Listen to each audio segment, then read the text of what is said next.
In the thick darkness, a trail of dark red blood stretched across the cold stone floor, leading into the damp prison room, evoking a chilling atmosphere before the violence. The sword maiden stepped in wearing a white cloak, her cold yellow eyes scanning the room as she called out, searching for her prey. Where are they? A disheveled young man, his body covered in wounds, gasped in fear, unable to respond. Receiving no answer, the sword maiden drew her sword, pointing its tip directly at, closing in with an imposing expression. In a dark corner, another prisoner with glowing purple eyes lifted his head weakly, breathing heavily, utterly exhausted. Without hesitation, the sword maiden aimed her sword straight at the prisoner's forehead, the light revealing the cruelty in his eye. The silent prisoner stared at her, thinking, unbelievable, that woman is actually the direct disciple of the supreme sword master, the one who stands above all sword-wielding beings. Memories flashed through his mind. The sword maiden once single-handedly swept the battlefield, slaying hundreds of demonic martial artists in an instant. In the dim light, Xiaolawai raised her sword, summoning a barrage of divine blades piercing through the night sky. She was the one who defeated the heavenly demon and sparked the fiercest battle between good and evil in history. The blade gleamed brightly, cutting straight through defenses with unstoppable force. A sword flew in, stabbing straight into Xiaolawai's back, sending her hair flying in a whirlwind of deadly energy. She gritted her teeth, gripping the sword hilt tightly, undeterred by the surprise attack. Xiaolawai unleashed fatal slash, her wild sword energy sweeping away the enemy before her. Her yellow eyes blazed in the darkness, the title Heavenly Sword Xiaolawai shining as proof of her unmatched power. Elsewhere, the purple-eyed prisoner screamed, angrily pounding the wall. You know, don't you? Xiaolawai grabbed the purple-eyed prisoner by the collar, shouting, you know where the remaining demonic martial artists are. She pressed her face close to his, her voice trembling with anger. If there's still any humanity left in you. He gasped, curling his lips bitterly. I know, but with my throat crushed like this, I can't speak. His heart pounded wildly as a dark magical seal glowed on his chest. There's a forbidden seal binding me. Xiaolawai pressed her lips together, a tear rolling down. This is your last chance. She released him, exhaling softly. Everyone wants you dead, but if you help me, I'll do everything to keep you alive. Choking back tears, she held him close. So, please. Xiaolawai collapsed in despair, sobbing uncontrollably. Please, tell me. The black-haired young man coughed up blood in Xiaolawai's arms, wondering if her hatred was truly aimed at the demonic martial artists. In a cherry blossom memory, Xiaolawai once smiled happily beside her fiancé, sword star Sun Yunjie. The wounded young man laughed bitterly, thinking of Xiaolawai, stronger than anyone, now trembling because of a man. Xiaolawai clenched her teeth, her golden eyes shining with anger, but hiding a fragile heart wounded by love. The black-haired young man was violently thrown back, blood smeared across his dirtied face. The blonde girl delivered a crushing blow, slamming her opponent hard onto the ground. She stood silently in her rage, panting heavily, her eyes full of hatred as she looked down at the defeated foe beneath. Tears streamed down her cheeks as she gritted her teeth, regretting not killing him from the start. The young man lay collapsed on the ground, wondering when exactly was the meeting she mentioned. A memory surfaced when they first met at a bustling market during their childhood. The boy was confused, watching the girl smile brightly as she offered him a cake. It seemed like a beautiful memory, but where did it all go wrong? A voice echoed in his mind amidst the blood-soaked scene. The young man admitted he was a traitor, bringing this fate upon himself. The blonde girl sat quietly crying by the prison bars, tears falling silent. Hearing a sound, she turned her head with a suspicious look. In the darkness behind the bars, Yangshan-ku collapsed, coughing harshly and dragging himself forward with great effort. She asked with a choked voice, Yangshan-ku, what are you doing? A sharp pain exploded in his chest, dark energy spreading throughout his body. His body twisted horribly, blood spurting violently, causing the girl to recoil in shock. Yangshan-ku touched the pool of blood, realizing the curse on his body was activated. He used the blood to draw on the ground, beginning to trigger a dangerous ritual. A memory surfaced, the terrifying face of the one who cursed him, warning that if he betrayed the pack, his heart would explode. Each demonic character glowed, enveloping Yangshan-ku's body, causing blood to surge out in agony. He fell into despair. The demon god's pact never allowed betrayal of the demonic church. A desperate call rang out. Yangshan-ku, can you hear me? The blonde girl tried frantically to wake. She held the dying man tight. Blood spread across the floor, but he no longer heard her voice. She burst into tears, confessing that all her words were lies. She was forced. She never wanted this. But would he believe? The man didn't answer. She turned away, realizing she no longer deserved forgiveness. Her eyes welled with tears. She admitted she had countless excuses, but now there was nothing left worth hiding in the grave. In his final moments, his bloodied hand drew a strange symbol on the ground. His heartbeat thundered. Something rose within him, crossing the boundary between life and death. Yangshan-ku's heart pounded fiercely in his torn chest. Blood soaked his clothes, and his gaze slowly faded into an empty void. In a blurred memory, Yangshan-ku recalled his last meeting with his brother, the only one left by his side in the darkness. His trembling brother reached out, placing his final hand on Yangshan-ku's face. His eyes were filled with pain mixed with tenderness. "Little brother," he smiled weakly through the blood on his lips. "Please live happily, okay?" Now Yangshan-ku collapsed in the blonde girl's arms. Her desperate voice called out repeatedly, "Yangshan-ku, can you hear me?" His pale purple eyes opened one last time. He thought of all his regrets, small but piling up into a meaningless light. Amidst the cold stones and corpses, the green-haired girl silently wept blood. She had lost everything and was left with only hopeless waiting. A footstep splashed on the water's surface, signaling someone's arrival through the damp mist. That person stood before her. She didn't look up, only bowed her head silently, as if already knowing who was coming. "Is it you?" she whispered, lips stained with blood but voice calm and resigned. She gave a painful smile, tears of blood still falling. "I pity you." The figure was Yangshan-ku. He silently looked at her, his eyes hollow but filled with countless unspoken emotions. The blonde girl burst into tears, calling Yangshan-ku's name in despair. Fear of losing him made her voice urgent and frantic. Her tears fell on Yangshan-ku's battered face. Though silent, each drop pierced the heart of the dying man. Darkness receded. A voice echoed inside Yangshan-ku. "Are you crying?" He looked up at the rainy sky, denying weakly, "Be quiet, it's just the rain." She gave a faint, painful smile and whispered, "That's right, you never cry." Yangshan-ku lifted his head to the sky. The rain kept falling. "The moon is still up there." Despite the pain, he tried to keep a calm smile. The white-haired girl whispered in her final moments, holding the hand beside her and smiling softly, "There are two of us, that's enough." Her hand fell limp in the rain, life slipping away from her body. The girl collapsed in the black-haired boy's arms. The heavy rain poured down over the lifeless body in cold blood. The young man named Yangshan-ku belonged to the Ku clan of Sanseo, a family known for integrity and honor. Now he was branded a traitor, a cursed demon, defeated in the great battle between good and evil, and tortured nearly to death. It was over. In his purple eyes remained only resignation and despair. Yangshan-ku looked up silent, his purple eyes blurred with blood, and the pain seemed about to fade away. He closed his eyes, as if surrendering to the fate laid before him. A voice echoed in the white void. A little girl smiled brightly, offering a sweet potato. "Do you want to eat some?" The young man jolted awake in panic, confused by the strange girl and the shining sweet potato in the sunlight. In the bustling market, everyone was surprised by the young man's reaction. Standing amid the crowd, he exclaimed in shock, "What is this?"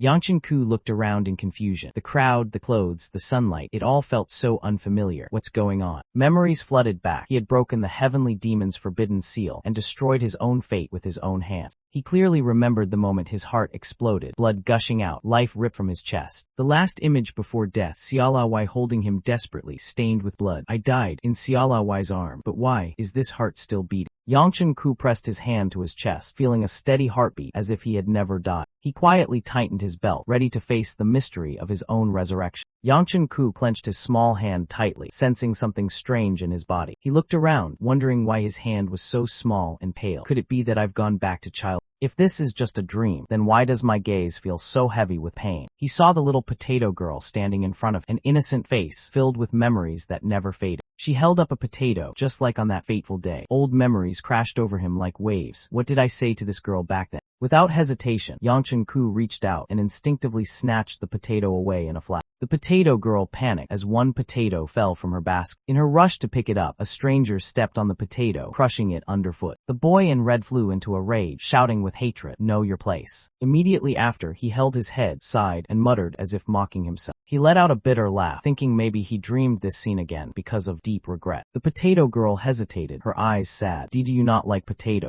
The boy recalled with a sincere smile, gently thanking her as he accepted the potato. Just after taking a bite, he panicked because the potato was steaming hot. He didn't expect to get burned even in a dream. The potato girl burst into laughter, teasing him about his flushed face. A man hurriedly ran over, calling out, "Young master." The bodyguard named Mayan lightly scolded, worried because the boy had sneaked away again. The boy recalled muttering, "Ah, this guy is my bodyguard. His name must be Mayan." He remembered panting from the burn on his tongue, the potato still piping hot. Mayan shouted loudly at the scene, while the boy calmly asked for more. He turned to Mayan and told him to give the last yakwa cookie in the bag. Mayan had just pulled out the cookie, and before he could say anything, it was snatched away immediately. The boy recalled offering the cookie to the potato girl, surprising her. He scratched his head and laughed. "I got a potato, so this is all I can give in return." Ya's eyes widened in amazement when handed a shiny cookie, both strange and tempting. The little girl beamed, saliva dripping as she smelled the sweet aroma of the unfamiliar cookie. While admiring the cookie, Ya suddenly heard someone call her name loudly from behind. Grandpa rushed through the crowd in panic, his eyes full of worry when he saw Waya. The two embraced tightly in the busy market, both sighing in relief at finding each other again. Grandpa lovingly scolded, reminding her not to let go of his hand, his face a mix of anger and affection. Waya smiled brightly, proudly showing Grandpa that she had kept the basket of potatoes like a treasure. Grandpa sighed deeply, emphasizing that it wasn't about the basket but her safety. He asked anxiously, while Waya quickly assured him she was fine and hadn't caused any trouble. The boy in red looked at Waya with surprise, as if he had just realized something important. Waya recalled something and gently raised her hand as she thought about the missing potato. The little girl innocently pointed at the stranger, saying she had given him a potato. Grandpa momentarily froze, his eyes full of meaning as he looked in the direction Waya pointed. Waya and Grandpa hurriedly ran through the crowd, searching for the boy in red, the girl calling out anxiously. Grandpa bowed his head, apologizing to the two boys for his granddaughter's rudeness, hoping they would forgive her youthful naivety. The black-haired boy smiled kindly, saying that he was the one who should be thanking the little girl. He clasped his hands respectfully, explaining that he was hungry when he was given the delicious treat just in time. He held out the aqua cookie, asking Grandpa to accept it as a gift in return. Grandpa hesitated, looking at the cookie in the boy's hand with a gaze both touched and surprised. Waya eagerly agreed right away, making the old man standing nearby break into a worried sweat. Suddenly a hand shot out, quickly grabbing the sweet, shimmering cookie. The old man hurriedly grabbed Waya and ran off, refusing the precious gift and apologizing for blocking the young master's way. He turned back, begging the young master for forgiveness and offering to take any punishment instead.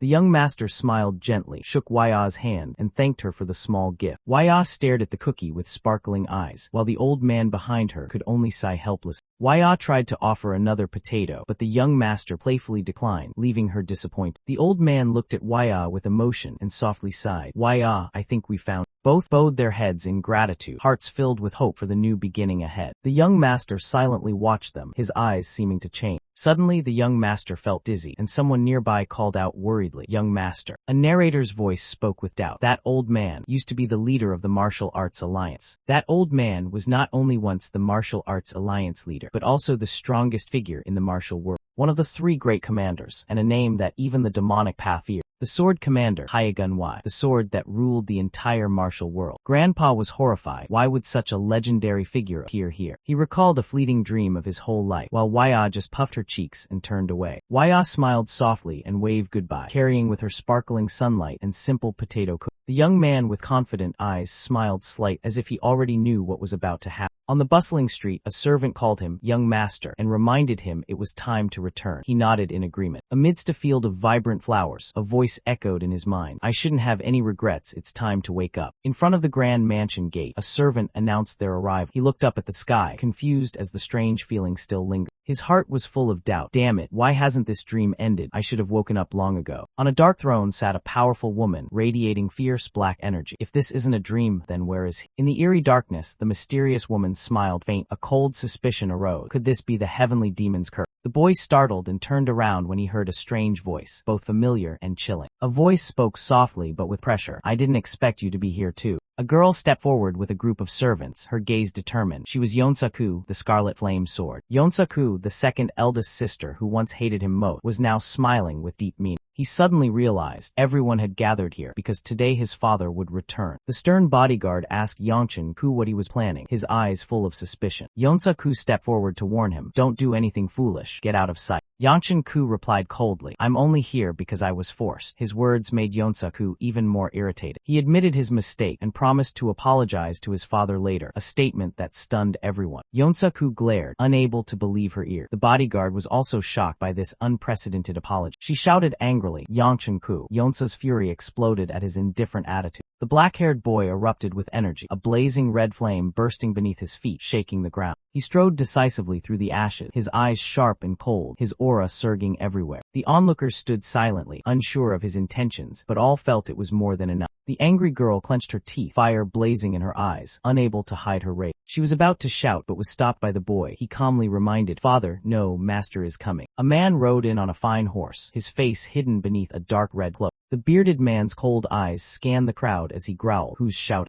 The main character and his disciples bowed deeply before the master, none daring to raise their heads. The master quietly observed, his gaze stern, but he said nothing. The young man was drenched in sweat, yet maintained a respectful posture, his heart filled with intense worry. The master remained silent, his eyes seeming to pierce straight through the other's soul. Finally, he gently turned his head and called out, "Chief Steward." The steward immediately stepped forward, bowing to receive the order. The master inquired about the sword team's status. The steward reported the first team had just returned and the fourth team was ready to act. The master ordered the steward to prepare the fourth sword team's weapons and to meet him afterward. The main character recalled memories, his mind in turmoil. Whether dream or reality, the master's gaze remained as heavy as ever. As he walked, the master suddenly paused, leaving a heavy silence filled with tension. He softly instructed, "After you finish eating, come to my room." The main character was stunned speechless, and his fellow disciples standing nearby were sweating nervously. He whispered, "Does anyone have any digestive medicine?" Night fell, and the bright moonlight cast a solemn glow over the city. In the great hall, the banquet was lavishly laid out, with the master seated regally at the center. The main character looked at the meal before him, his heart heavy as he sighed. He reluctantly picked up each bite, unsure if the food went down or just tickled his nose. His mind was a mess, worried about being summoned and feeling the meal's pressure weigh on him. The master spoke, calling his name, "My second disciple." A bearded man in traditional attire held a cup of tea and asked the girl about her recent progress in martial arts. The girl smiled brightly, saying she had just grasped some new insights and reached the third level a few days ago. The man praised her for advancing faster than her peers and encouraged her to keep working hard. She bowed respectfully, while another young man quietly reflected on her talent and dedication. The young man was surprised to see her smile, thinking she seemed much more approachable than he had first thought. However, her sharp gaze quickly made him withdraw that thought, feeling as if he were being stared at like an insect. The observing student was startled when the third person was mentioned, reacting with caution. The elder with a black beard asked him about going to the market. He politely confirmed. The elder fell silent, his eyes thoughtful as he looked at him. He stood up, making a soft sound as he pulled out his chair. He told the students to finish their meal and then leave, leaving an impression that he intended to say something important. The observing student thought to himself that perhaps the elder would meet him privately after the meal, but just then, a maid approached and softly called, "Young master." The maid whispered in the observing student's ear that the master allowed him to rest today and would see him tomorrow. He was surprised, wondering if the master had changed his mind. Night deepened as he sat in his room, his eyes contemplative, gazing out the window. A question echoed in his mind. This isn't a dream. Could it be time travel? He clenched his fist gently, beginning to feel the power within his new body. Thoughts surged. Could he defeat the heavenly demon first? But then reason pushed back. This was just a wild dream, a meaningless whisper in the dark. He wondered, how could he possibly defeat the one who destroyed the three great emperors? In his memory, he recalled the moment he submitted at her feet just to buy one more day of life, a day lived as a demonic cultivator. His past, soaked in blood and sin, plunged him into a shadow of regret, leaving him curled up in the depths of loneliness. He lived with regret. Each passing day brought pain and sorrow. Yet within that torment, he began to realize many things. If he could be reborn, he wished to choose a different path, a life free from bloodshed and hatred. He told himself, Sialawai will defeat the heavenly demon, and the demon sect will collapse. As for him, he would wait silently, acting quietly in the shadows until that day came. He was not allowed to make mistakes again. No matter the cost, he would never carry the same regret again. The young man thought quietly, his eyes firm. If that's the case, his whole body ignited with electric energy, his meridians trembling. A concentrated inner force exploded in his lower abdomen like a ray of hope. He looked at the tiny energy orb and laughed, half mocking himself, half relieved. This small inner power was the result of all his body's strength, a modest achievement, but the first step on a new path. Staring at the small flame, he couldn't help but compare himself to his sister, Yonsaku, who had reached the third level just a year older than him. Though feeling inferior and small, he reminded himself, at least he had a beginning. The Ku family's inherited cultivation method began to flow. The inner fire gathered, spreading through his meridians like burning veins. This was the nine-flame lotus technique, a profound secret art that required time to nurture like a flower gradually blooming. Upon reaching the fourth level, he would be able to emit a blazing red inner energy, just like his sister Yonsaku once did. And if he reached the seventh level, his body would be completely enveloped in red energy, like a fiery war god. But for now, he was only at the starting line, the first level, beside his sister's mocking smile. He told himself to train urgent. Only by accumulating enough inner energy and reaching the second level could he qualify to begin his journey of revenge and redemption. He clenched his fists, red light radiating from his palm. He knew well, he couldn't rely on demonic power just to live more easily. He was determined to build his strength through his own efforts, without borrowing from anyone or any other force. Spiritual energy began swirling fiercely around his lower abdomen, bursting into a blazing stream that enveloped his body. But the pain was so intense he gritted his teeth to endure it. A major problem was emerging. The energy suddenly dissipated. He sat dazed in the room, breathing heavily as the spiritual power vanished in an instant. He collapsed onto the bed, drenched in sweat. Only one thought remained in his mind. If I try again, I might die. Even with inner power, he still lacked control. Trying again would surely lead to demonic possession. But instead of despairing, he smiled, a wild smile mixed with satisfaction. Because despite the pain and imperfection, he had gained something. A new flame, small but brilliant, formed between his hands. He was close to the second level. A surge of belief rose within him. This is enough to start. Step by step, but not too slow. If he wanted to live a different life from before, he had to change starting now. As the sun rose, a quiet voice echoed. He must ensure nothing goes wrong, so the future remains unchanged. Birdsong filled the clear sky, signaling the start of a peaceful morning. The young boy woke up with a grimace, sweating heavily from an unexplained pain. Though he had only trained one night, his body felt tortured as if for days. The pain made him cry out. He looked out the window, blaming himself for not training since childhood. The road ahead was still very long. He decided to meet the sect leader in the afternoon, but before that, he still had something to do. The young boy gasped in surprise when he saw a girl appear in the room. She sat on the floor, looking at him with astonishment. The girl smiled brightly and reached out her hand warmly. "Hello, long time no see." Amid the quiet night sky, a crack of purple light appeared in the void. Someone asked, "What are you looking at, not going back?" A man looked up at the sky with suspicion. He exclaimed, "That isn't a star, is it? Has it been there all along?"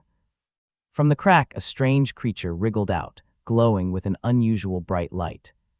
The man panicked as the creature began to crawl out. "What the hell is that?" Suddenly, the creature crashed to the ground like a meteor, causing a violent explosion. And then, on a fateful day, monstrous beings fell from the sky, spreading chaos and destruction across the land. A strange gate shone brightly in the void. That place was called the Demon Realm Gate. To fight the creatures from the gate, clans formed elite combat teams. These teams were called sword squads, and every clan had to have at least one. The Ku clan had 5 sword squads. The eldest sister, Hebai Ku, led them all as their commander. Meanwhile, the clan's biggest troublemaker, the stubborn younger brother, was forced to train under his sister's strict supervision for half a year.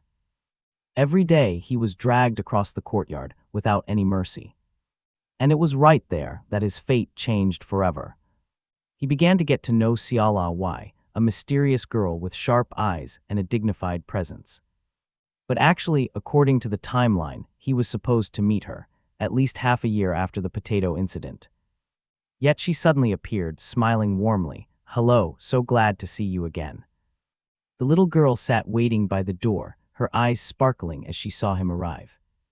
While he was still confused, she called out to him, but he turned and started to walk away. "Wait," she quickly grabbed his sleeve, not letting him take another step. Siala Y held tightly onto his shirt, leaving him startled and unsure of what was happening. She smiled brightly and hesitantly introduced herself. "I hope we get along. I will be the one." Suddenly, a large hand interrupted that strange moment. An old man appeared, shouting, "Why, how many times have I told you not to touch the young master like that?" The young master was stunned and replied, "Wait, I'm the young master." Grandpa sternly ordered, "Apologize to the young master immediately." Waya bowed her head and stammered, "I am sorry." Meanwhile, he just stood there dumbfounded. What the hell is going on? While still confused, the young master watched as the old man bowed formally. He introduced himself. "I am Manhwa, from now on serving the young master under the orders of Elder Ku." He was shocked. "Manhwa, isn't that Hyagun Y?" Siala Y shyly stepped forward. I'm Siala Y, here to assist Grandpa in serving the young master." He grew even more confused. "Serve who? Who's serving whom? Me?" After a moment of shock, he sighed. Elder Ku's kindness must have been arranged by Dad. Yangshin Ku woke up in a new body and immediately felt uneasy about his future. He hesitantly asked to be called Master Ku or Yangshin instead of Young Master. The old servant smiled politely, but continued to address him as Young Master, as before. The sound of a broom scraping across the floor signaled the next task. Yangshin sat down exhausted, realizing, that's a broom. The old servant silently turned his back, holding the broom as if waiting. He turned his head back and nodded slightly with a meaningful look. Yangshin felt confused, wondering what in this new life was truly right. Suddenly, Yangshin realized something more important had just happened. In the distance, a girl staggered while carrying a towering stack of clothes. A servant offered to help, but Siala cheerfully declined, insisting she could manage on her own. Even though her sister offered to share the load, Siala was determined to handle everything by herself. Unfortunately, she tripped over a rock and lost her balance. Siala tumbled to the ground, her clothes flying everywhere, accompanied by a sharp cry of pain. Siala lay sprawled in the courtyard, while Yangshan-ku sat at a distance, watching the scene. Everyone fell silent, unsure how to react to the situation. Siala began to sob quietly, as those around exchanged confused glances. Yangshan wondered silently, how can she be so clumsy? While the other girls tried to comfort Siala, Yangshan was puzzled since she was supposed to be skilled in martial arts. Yangshan held his aching head, feeling helpless amid all the confusing events around him. A little girl called out, "Siala, where are you going?" But Siala hurried away. Siala paused and looked up at the young master, with a flustered expression when caught following him. The young master ordered, "Finish your work," but Siala insisted, "I have to follow you, young master." When asked, "Who told you that?" Siala immediately shouted toward the distance, "Sir," and the old man just nodded in confirmation. The young master was stunned, realizing, "Wait, my personal servant is Siala Y." Meanwhile, the maids giggled, "Go on, Siala, only you can handle him." He sighed, "I come from a prestigious family, so why am I forced to choose a servant like this?" Though he knew what kind of person Siala Y was, he still felt pressured by her title, always accompanied by the Blue Sword Emperor. Siala finished adjusting the young master's clothes and happily called out, "All done."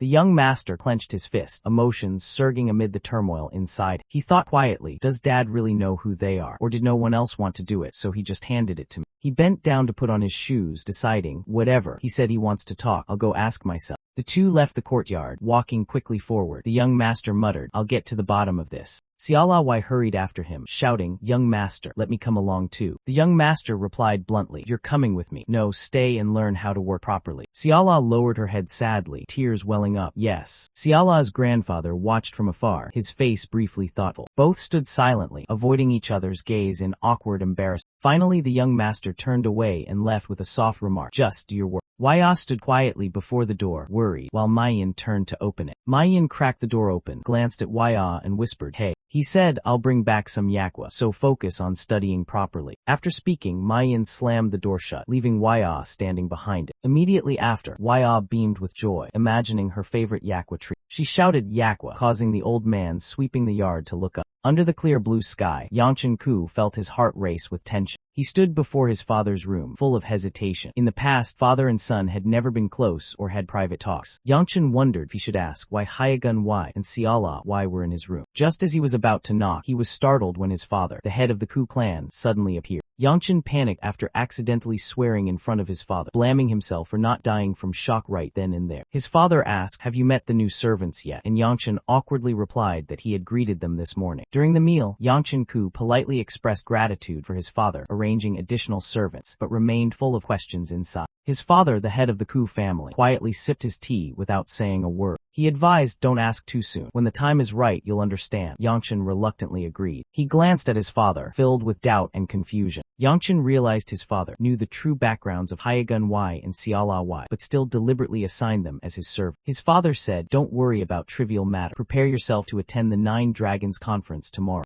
Yangshan was stunned. Nine Dragons Conference. He tried to recall the meaning behind that familiar name. Then his face turned pale as memories flooded back. Nine Dragons Conference. Young Master Ku looked down with empty eyes and said despairingly, "Just behead me, right now." Mayan was shocked, his face clearly showing worry as he exclaimed, "Young Master." From afar, Mayan asked again, "Do you really not want to attend the Nine Dragons Conference that much?" Young Master Ku replied briefly, "That's right." The Nine Dragons Conference is an event honoring the sword teams that protect the Demon Realm Gate, risking their lives for the Ku family and the people of Sansio. Held twice a year, it's an important recruitment event to select new members for the sword teams. The main family is required to attend. Young Master Ku calmly repeated, I said, just behead me. If I die, I can miss it. Mayan anxiously asked if the elder would kill young Master Ku first if he refused to attend. The young master just snapped irritably, Tusk. Mayan informed him that this year's conference is presided over by the second elder. Young Master Ku startled and shouted, the second elder. Mayan continued. The second elder threatened to crush the young master if he missed this year's conference again. Young master gritted his teeth. Damn it, I was wondering who would preside. He recalled a harsh past. Among the elders who tormented him, the second elder was the cruelest. He always demanded that he be a perfect example for the family. Young master remembered being dragged off for training as a child. The second elder often appeared unexpectedly and started lessons regardless of the situation. Though admitting the second elder once cared for him like a father, the young master still felt no better despite that care. Mayan asked blankly, what? Young Master Ku muttered to himself as he looked at the prepared carriage. Mayan said they would depart as soon as all family members gathered. Mayan answered briefly, aha. Meanwhile, a compliment rang out from afar. Siala, you're so beautiful. Young Master Ku turned to ask Hongwa if everyone was ready. The maid hurriedly apologized, saying she was taking care of Siala. The young master frowned suspiciously and asked again, Siala, what is she up to now? The maids were embarrassed, and before they could answer, a strand of hair caught on their lips, silencing them unexpectedly. In a dreamy, sparkling scene, Siala appeared with an innocent and charming look that made everyone admire. Young Master Ku froze, eyes wide as he saw something surprising. Siala smiled shyly, her eyes sparkling with confidence. Siala ran up and called out loudly, Young Master. He replied awkwardly,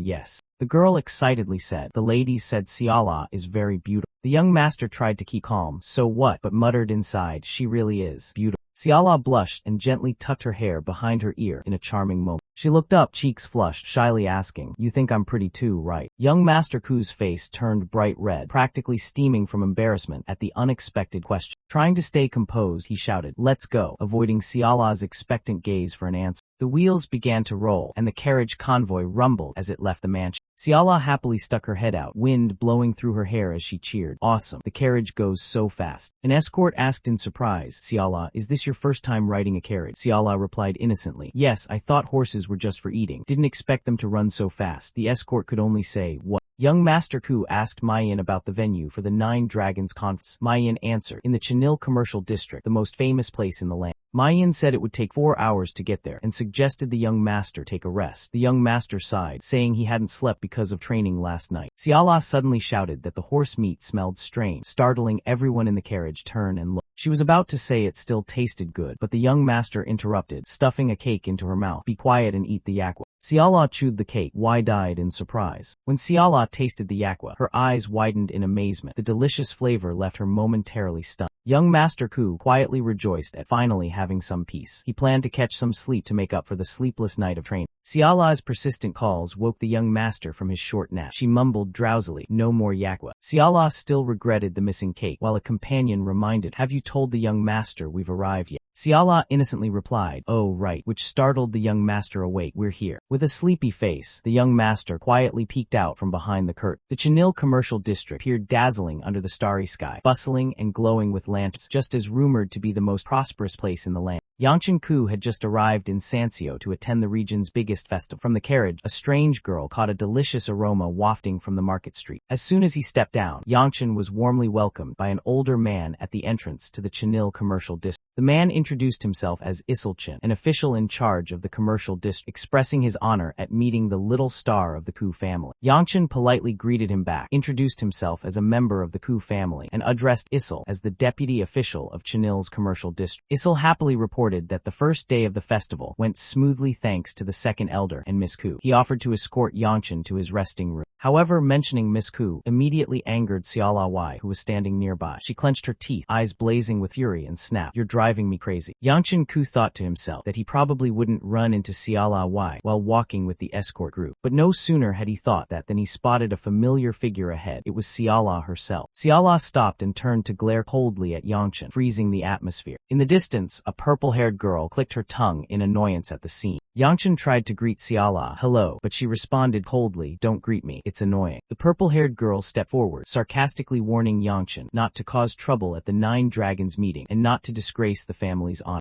Yongchen Ku acted nonchalant, saying he would stay in his room and leave as soon as possible. Immediately, Yonsa-ku shouted angrily, vehemently denying that she cared about him at all. Yonsa-ku glared fiercely, leaving Yongchen stunned and Xiaolawai startled. Yonsa-ku continued radiating hostility, causing Yongchen's companion quietly hide behind their escort. Yonsa-ku sighed heavily, her eyes full of frustration mixed with exhaustion. She stared at Yongchen, scolding him for not dropping his old habits, even here, in such an important place. Xiaolawai grabbed young Master Ku's hand, but he responded indifferently. What? Yonsa-ku opened the door, reproached. She said she once thought young Master Ku had changed, but in the end, he was still the same. Yonsa-ku slammed the door shut, cutting off the conversation. Young Master Ku cursed angrily. Everyone else fell silent. One person apologized and suggested they move on. The escort tried to ease the tension. Suddenly, young Master Ku suggested stopping by somewhere first. The group stopped at a large arena. Young Master Ku exclaimed in amazement, "Wow, Tilda." Xiaolawai excitedly cheered when she saw the huge grandstand. Young Master Ku chuckled and replied briefly, "Yeah." The narrator heard that merchants often build things big to show off their status. But this arena, isn't it just too huge? Today, the entire arena plotted to welcome 5 prestigious sword teams. Tomorrow will be the new member selection contest. A fierce battle awaits. Young Master Ku sighed in relief that his family didn't have to compete. He just needed to stand on the grandstand and watch everything unfold. Young Master Ku told himself that just watching wouldn't cause any trouble, but behind him, dark energy was slowly taking shape. A sudden strike from behind caught young Master Ku off guard. The attacker was none other than the white-bearded master. Young Master Ku tried to resist, but his body was held still for a moment. The master suddenly patted his head gently. Xiaolawai stood stunned, watching the scene. The master laughed loudly, asking why he finally showed up this time. Young Master Ku immediately replied that if he didn't come, the master had threatened to break him in half. The master pretended to be angry when reminded of his own threat by young Master Ku. He continued teasing, while young Master Ku felt his stomach churn with tension. Young Master Ku thought to himself that maybe, because he was the clan leader's only son, the second elder always kept an eye on him. Xiaolawai quickly changed the subject, excitedly talking about bear meat, tasting as good as horse meat but richer in flavor. Upon hearing bear meat, the master's face darkened. Young Master Ku couldn't hide his helplessness. Xiaolawai began stammering, "Chewy, really chewy." A cold, fierce glare appeared from the white-bearded elder, making the atmosphere tense. Xiaolawai trembled, tears welling up from fear, barely managing to say the word chew. Young Master Ku immediately intervened, reminding the elder that such a look scares people. Xiaolawai whispered that she wouldn't eat bear meat. The flag-bearing Ku fluttered in the wind. Young Master Ku grew more worried under the elder's heavy silence. The elder burst out laughing and suddenly asked, "Is that girl your girlfriend?" Young Master Ku reacted strongly, denying it immediately and insisting Xiaolawai was just his maid, judging by how she dressed. The white-bearded elder gave up, sighing with regret at not being able to tease more. He advised young Master Ku to sleep early to be ready for tomorrow's 9 Dragons Grand Assembly. Xiaolawai panicked and dragged him away before he could get eaten. Young Master Ku looked back when the elder called out something else. The elder smiled but made a throat-cutting gesture, saying, "If you run away." Young Master Ku relayed the threat to Xiaolawai, who screamed loudly, "No." The elder stood silently under the night sky, his eyes full of thought. The second elder quietly observed young Master Ku, thinking to himself, "That kid is not normal." The Ku family flag flew, alongside other clans' banners, signaling the arrival of the grand festival day. The day of the 9 Dragons Grand Assembly. People poured in busily, chatter echoing throughout the square. Someone complained that although the event started in the morning, the crowd was so huge it seemed like it would take until noon to get in. Young Master Ku quietly agreed. Young Master Ku was surprised by the unexpectedly large number of participants, even though anyone with the right status could compete.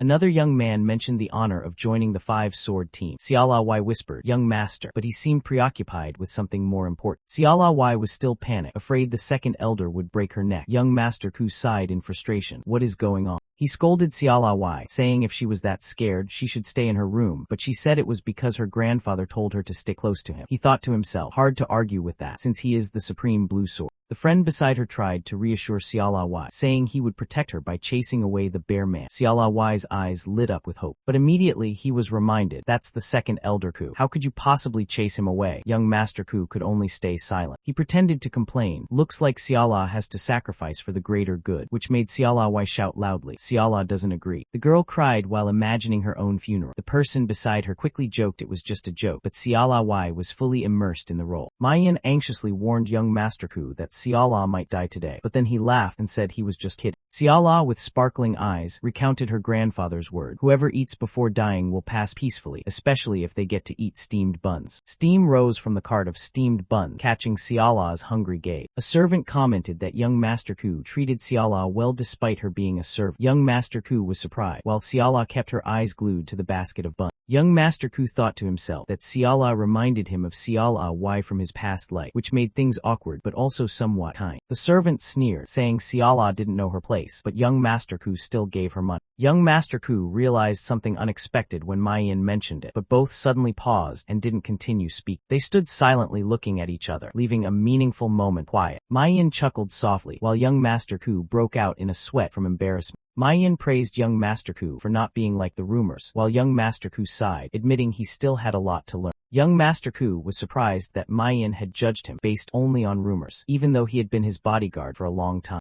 Mayin hesitated and replied that, actually, he had only been his bodyguard for less than 2 weeks. Young Master Ku realized Mayin had just been assigned as his bodyguard right before he reversed time. He wondered who was luckier, himself or Mayin. A sudden call startled young Master Ku, his eyes full of alerts. A guard snapped at a man in a black cloak. "You can't just wander around like this. It's dangerous." The man in black replied calmly, "You worry too much, Yoba." The mysterious man continued, reassuring that today was the Nine Dragons Grand Assembly, with many Ku family members present, so nothing would happen. Young Master Ku frowned. That voice, why did it sound so familiar? Yobai worried that if the man in black accidentally ran into young Master Ku, it would be very troublesome. Young Master Ku was startled, thinking, he means me. No, there are many in the Ku family. The man in black denied that possibility, confident that in such a crowd it couldn't be a coincidence. Young Master Ku began to worry, feeling those words sounded like a warning of an impending disaster. The man in black turned his back to leave, accidentally glancing toward young Master Ku and Mayin approaching. The black-clad girl stopped, her eyes gradually recognizing something, while Yobai still didn't understand what was happening.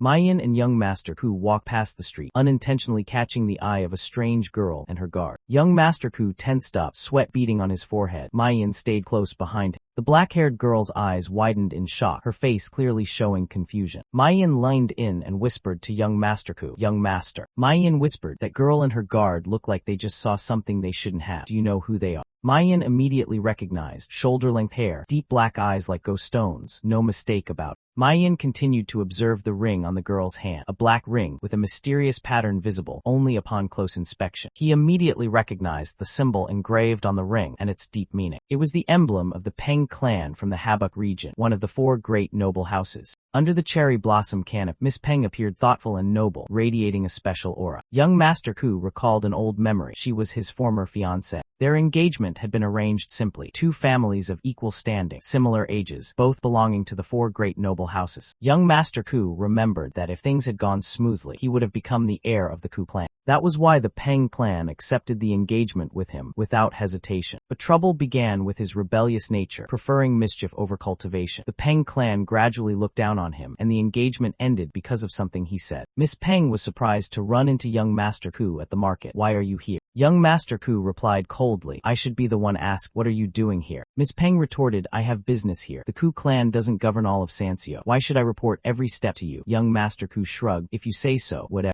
Miss Peng angrily shouted, "Why don't you speak polite? I'm a year older than you, remember." Young Master Ku smirked teasingly, "Sorry, Nuna Tilda, how's that?" Mayin called young Master Ku back, and the group immediately left. The accompanying maid politely replied, "Yes, young master." Xiala Y hugged a towering stack of steamed buns, smiling as she said, "Whatever happens, I wish you happiness." As she finished speaking, the group turned away. Xiala softly said, "Goodbye." Miss Peng stood still watching them leave, muttering irritably, "Of all the people who could show up here." Young Master Ku responded with a calm expression, "Yeah, I thought exactly the same." Young Master Ku sighed in frustration at unexpectedly running into someone he didn't want to see right now. He noticed the girl accompanying the other party was a stranger and guessed she was just a new maid. Young Master Ku's gaze turned cold as he remarked that the other person hadn't changed at all. Memories flooded back. Young Master Ku had once loudly insulted Waya, calling her the child of a concubine. Offended, Waya angrily grabbed young Master Ku's shirt, her eyes blazing. Unable to hold back, Waya lunged forward and pushed young Master Ku down, leaving him stunned. Waya unleashed a fierce glare and challenged young Master Ku's words. Young Master Ku sneered, insisting he was right to insult her. Unable to tolerate it any longer, Waya threw a punch straight to young Master Ku's face. A maid panicked and tried to stop Waya from crossing the line in her anger. Young Master Ku sat up, blood on his mouth, still trying to justify his contemptuous attitude toward Waya. Another maid hurried over to intervene, begging Waya to calm down. Waya brushed aside the maid's hand, unstoppable in her rage. Young Master Ku was slammed hard onto the floor by Waya, his face darkening from dizziness. Miss Peng grew furious, slammed a chair at her former fiancé, and shouted to call off the engagement. A loud explosion echoed from the pavilion in the middle of the lake, shaking the entire area. Waya watched it, recalling the image of a hot-tempered person from long ago, her mind in turmoil. Young Master Ku gently caught the basket of buns, surprising Waya with his unusual behavior. Waya looked up, her eyes briefly confused as she witnessed the change in young Master Ku. Young Master Ku smiled, while Waya began to doubt whether he had truly changed. Waya denied that thought, telling herself it was probably just a temporary good mood. Though doubtful, Waya still felt a slight stir in her heart. Maybe he had changed. The three of them entered the grand hall together, Waya silently pondering that change. Young Master Ku reacted strongly to someone's words, making Waya startle and turn around. Young Master Ku was out of breath from constant surprises, while the two beside him anxiously asked all sorts of questions. The official tried to calm the situation, gently advising the man to settle down and stop shouting. A man rushed to the registration table, slammed his hand down, and shouted about being arrested. The official frowned and asked coldly, "Arrested? What are you talking about?" The elders remained silent, staring at the man who was trying to argue. The atmosphere was dead silent. Everyone around held their breath, watching the tense situation. The man begged to participate in the competition, but was refused due to unclear status. Young Master Ku casually said that troublemakers like him would soon be dealt with by others. The elders stared at the man, their expressions stern and wary. One elder placed a hand on his shoulder and softly reminded, "You've done enough. It's time to stop." Yangshan Ku suddenly grabbed the opponent's wrist, preparing to strike. He spun around forcefully, throwing the man in red into the air. Without giving him a chance to react, Yangshan Ku slammed him hard onto the ground. The impact stunned the entire martial hall. An elder angrily jumped up, shouting, "What do you think you're doing?" Yangshan Ku calmly replied, "I think that proves my strength." He then asked, "Can I join the competition now?" The elder loudly refused, not accepting his behavior. Xiala Wai excitedly praised his coolness, while her friends remained confused. The group decided to leave, ignoring what was happening behind them. Curly-haired young man slammed the table, angrily asserting his talent before an elder in red. He spoke harshly, questioning the other with eyes full of anger and rising resentment. He loudly criticized the man for daring to disrespect the heir of the Peng clan in public. People around turned in surprise, including Miss Peng and a maid. A muscular young man in black was shocked to hear that the insulted person was the Peng clan's heir. Xiala Wai happily hugged the basket of steamed buns, humming a tune as she walked, completely carefree about everything. Snow blanketed the entire mansion, peacefulness enveloping the estate amid the cold wind. Miss Peng, now called Ah, was surprised to see her brother doing something strange outside in the snow. The curly-haired young man smiled brightly, explaining that since it was cold, they lit a fire to warm up and roast sweet potatoes at the same time for convenience. Ahi frowned and questioned her brother about the name tag in his hand and why he was lighting a fire right outside her room. He tried to use the name tag as kindling because the sweet potatoes weren't cooked yet, but got hit on the head while grinning. Ahi coldly threw a stone at her brother, scolding him that clan name tags weren't for burning sweet potatoes. She seriously reminded him that he was once the youngest heir in history after graduating from the Heavenly Dragon Palace. Both fell when the name tag dropped into the fire, which flared up, causing them to panic and scream. Ahi looked at her brother with a serious gaze, emphasizing that he must understand what it means to be an heir. The young man was silent, his eyes thoughtful. He softly repeated the word heir, as if awakening something inside. Ahi silently observed her brother, a complex and thoughtful expression appearing on her face. Ahi confided that although her brother had everything early on, she still didn't understand why he always looked so sad. The young man forced a smile, denying he was sad and laughing gently as if to reassure Ahi. But then he looked up at the sky, admitting that the only thing he longed for was to leave this place.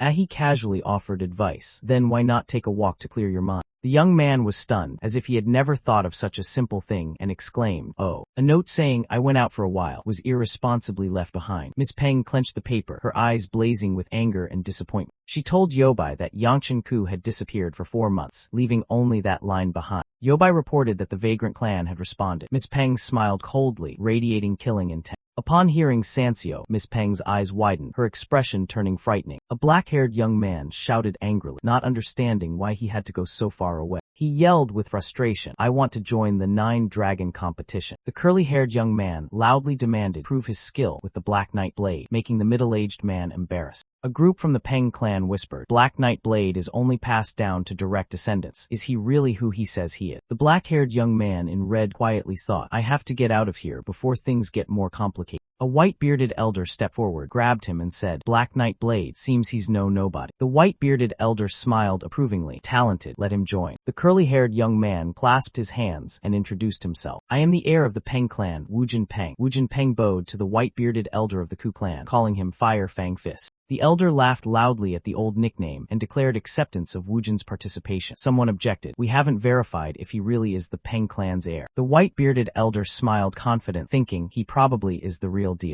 An elder looked at the young man and recognized him as a spitting image of his own father, with a build only from the Peng clan. The black ring engraved with the clan emblem on the young man's hand proved his legitimate heir status in the Peng clan. The white-bearded elder cheerfully questioned why the Peng clan heir appeared here causing trouble. The young man admitted frank he was bored at home, so he ran away here to find some fun. The white-bearded elder laughed heartily, while Yangshan Ku silently asked, "Is he crazy?" The young man revealed that he had actually run away because he was sure he would never be allowed to leave. The elder burst out laughing. "He ran away, Yangshan," and Yangshan just held his forehead, confirming the guy was really crazy. The elder asked the young man's age. He replied 23. The elder praised, "The Peng family is truly raising dragons." The elder glanced regretfully at the younger generation. If only that bedridden guy could be half as good as this kid. Two friends worriedly comforted Yangshan Ku, but their whispers only made him more confused and annoyed. Wujin Peng was the dragon of the Peng clan. In the future, he would be known as the Heavenly Blade. Yangshan Ku wondered, Wujin Peng is also from the Peng family, but I just saw another person from that clan. A girl with a high ponytail rushed over in panic, shouting, "Brother," full of worry. Wujin Peng smiled brightly and turned around. "Oh, look who it is." Immediately after, he took a powerful punch to the face, bloodied and battered. A group of disciples ran into the main hall when suddenly a giant pillar of light exploded, shattering the ground. Wujin Peng appeared, his whole body emitting dark blue energy, furious that the heir had run away, leaving only a letter behind. The beaten young man shouted, "Wait, let me explain." Wujin Peng coldly ordered, "Speak." The young man trembled, sweat dripping, unable to find words. He was about to say help when a blow like a thunderbolt struck his face. Ahi Peng angrily shouted at her brother, continuously striking him for joining another sword team. The young man screamed for help, while the elders calmly remarked that the Peng family was tough to beat. Ahi was reminded that she was beating him to death, but she reacted with fierce anger. An elder appeared, surprising everyone, his stern gaze making Ahi stop. Ahi bowed her head apologetically to the elder and introduced herself as Ahi Peng from the Peng clan. She ended the matter, promising to compensate and asking to leave to avoid further trouble. Ahi Peng shouted to continue fighting, but the young man calmly refused. "I'm not going anywhere." Wujin Peng's cold gaze made Ahi instinctively step back, afraid to respond. Ahi was surprised to see her brother's serious look, her expression confused. Wujin Peng smiled light, complaining that the Peng family was boring, so he wanted to experience somewhere else. Ahi placed her hand on her brother's shoulder, earnestly telling him to grow up since he was now the heir. Wujin Peng thought silent. If he didn't play before becoming head of the family, he'd be stuck or dead. Ahi Peng shouted to continue fighting, but the young man calmly refused. "I'm not going anywhere." Wujin Peng's cold gaze made Ahi instinctively step back, afraid to respond. Ahi was surprised to see her brother's serious look, her expression confused. Wujin Peng smiled light, complaining that the Peng family was boring, so he wanted to experience somewhere else. Ahi placed her hand on her brother's shoulder, earnestly telling him to grow up since he was now the heir. Wujin Peng thought silent. If he didn't play before becoming head of the family, he'd be stuck or dead. The elder proposed a duel of 10 moves to decide the winner, smiling challengingly. Wujin Peng coldly replied, "Will 10 moves be enough?" The elder confidently said he never lied and signaled Wujin before he acted. Wujin immediately charged, launching the first move at lightning speed, light flashing across the corridor. He rushed forward with a powerful strike, his whole body enveloped in dazzling blue energy. The elder stood still, arms crossed, smiling as if completely unfazed by the thunderous attack from behind. A sinister laugh echoed, calling the newcomer that Peng kid. The Peng boy froze, sweat pouring as he sensed danger. A super-fast punch struck with fierce killing intent, sending the young man flying. On the arena floor, amid roaring cheers, the long-awaited duel finally began. This was a showdown between two future stars of the Ku family. Yonsa Ku, the Scarlet Fire Sword, confidently stepped onto the arena with a radiant smile. Her opponent was the eldest son Yangshan Ku, who was confused, wondering why he was here. Yangshan Ku was shocked to learn his opponent was his sister, Yonsa Ku. A white-haired elder threw a thunderous punch, knocking the opponent away instantly. The devastating blow sent the opponent opponent crashing into the wall repeatedly like falling rain. He hit the ground with a force that shook the entire market, creating a cloud of dust. Amid the smoke, the old man exhaled lightly, as if he had done nothing strenuous. With a satisfied smile, he declared victory, leaving the young group stunned. Yangshan-ku questioned him, reminding that he was only supposed to dodge, not attack. The elder casually replied, "Me, since when?" brushing off responsibility. The second elder defended that he stopped before finishing him off, and that the Peng boy would soon recover. He turned his back and told Yangshan-ku to deny everything if the Peng family questioned, then fancied himself as the Fire Fang Fist. Yangshan panicked, blaming the second elder, while Scarlet Fire Sword Yonsa-ku calmly accepted the out. The girl in gray thought the other deserved to be taught a lesson, and guessed the second elder had planned this from the start. The second elder burst out laughing, admitting he acted just because he was having fun. Yangshan-ku was desperate at the chaos in his family, wondering how this man became an elder. Waya quickly grabbed Yangshan-ku's hand, making him want to escape from the grumpy old bear. Waya enthusiastically described the second elder's strike with lively, cartoon-like expression. The second elder laughed heartily, intending to give Waya a gift for praising his sharp eyes. The gift was a golden yakwa paste that made Waya's eyes widen in admiration. Waya cheerfully declared she had liked the bear from the start, making him laugh loudly while Yangshan was speechless.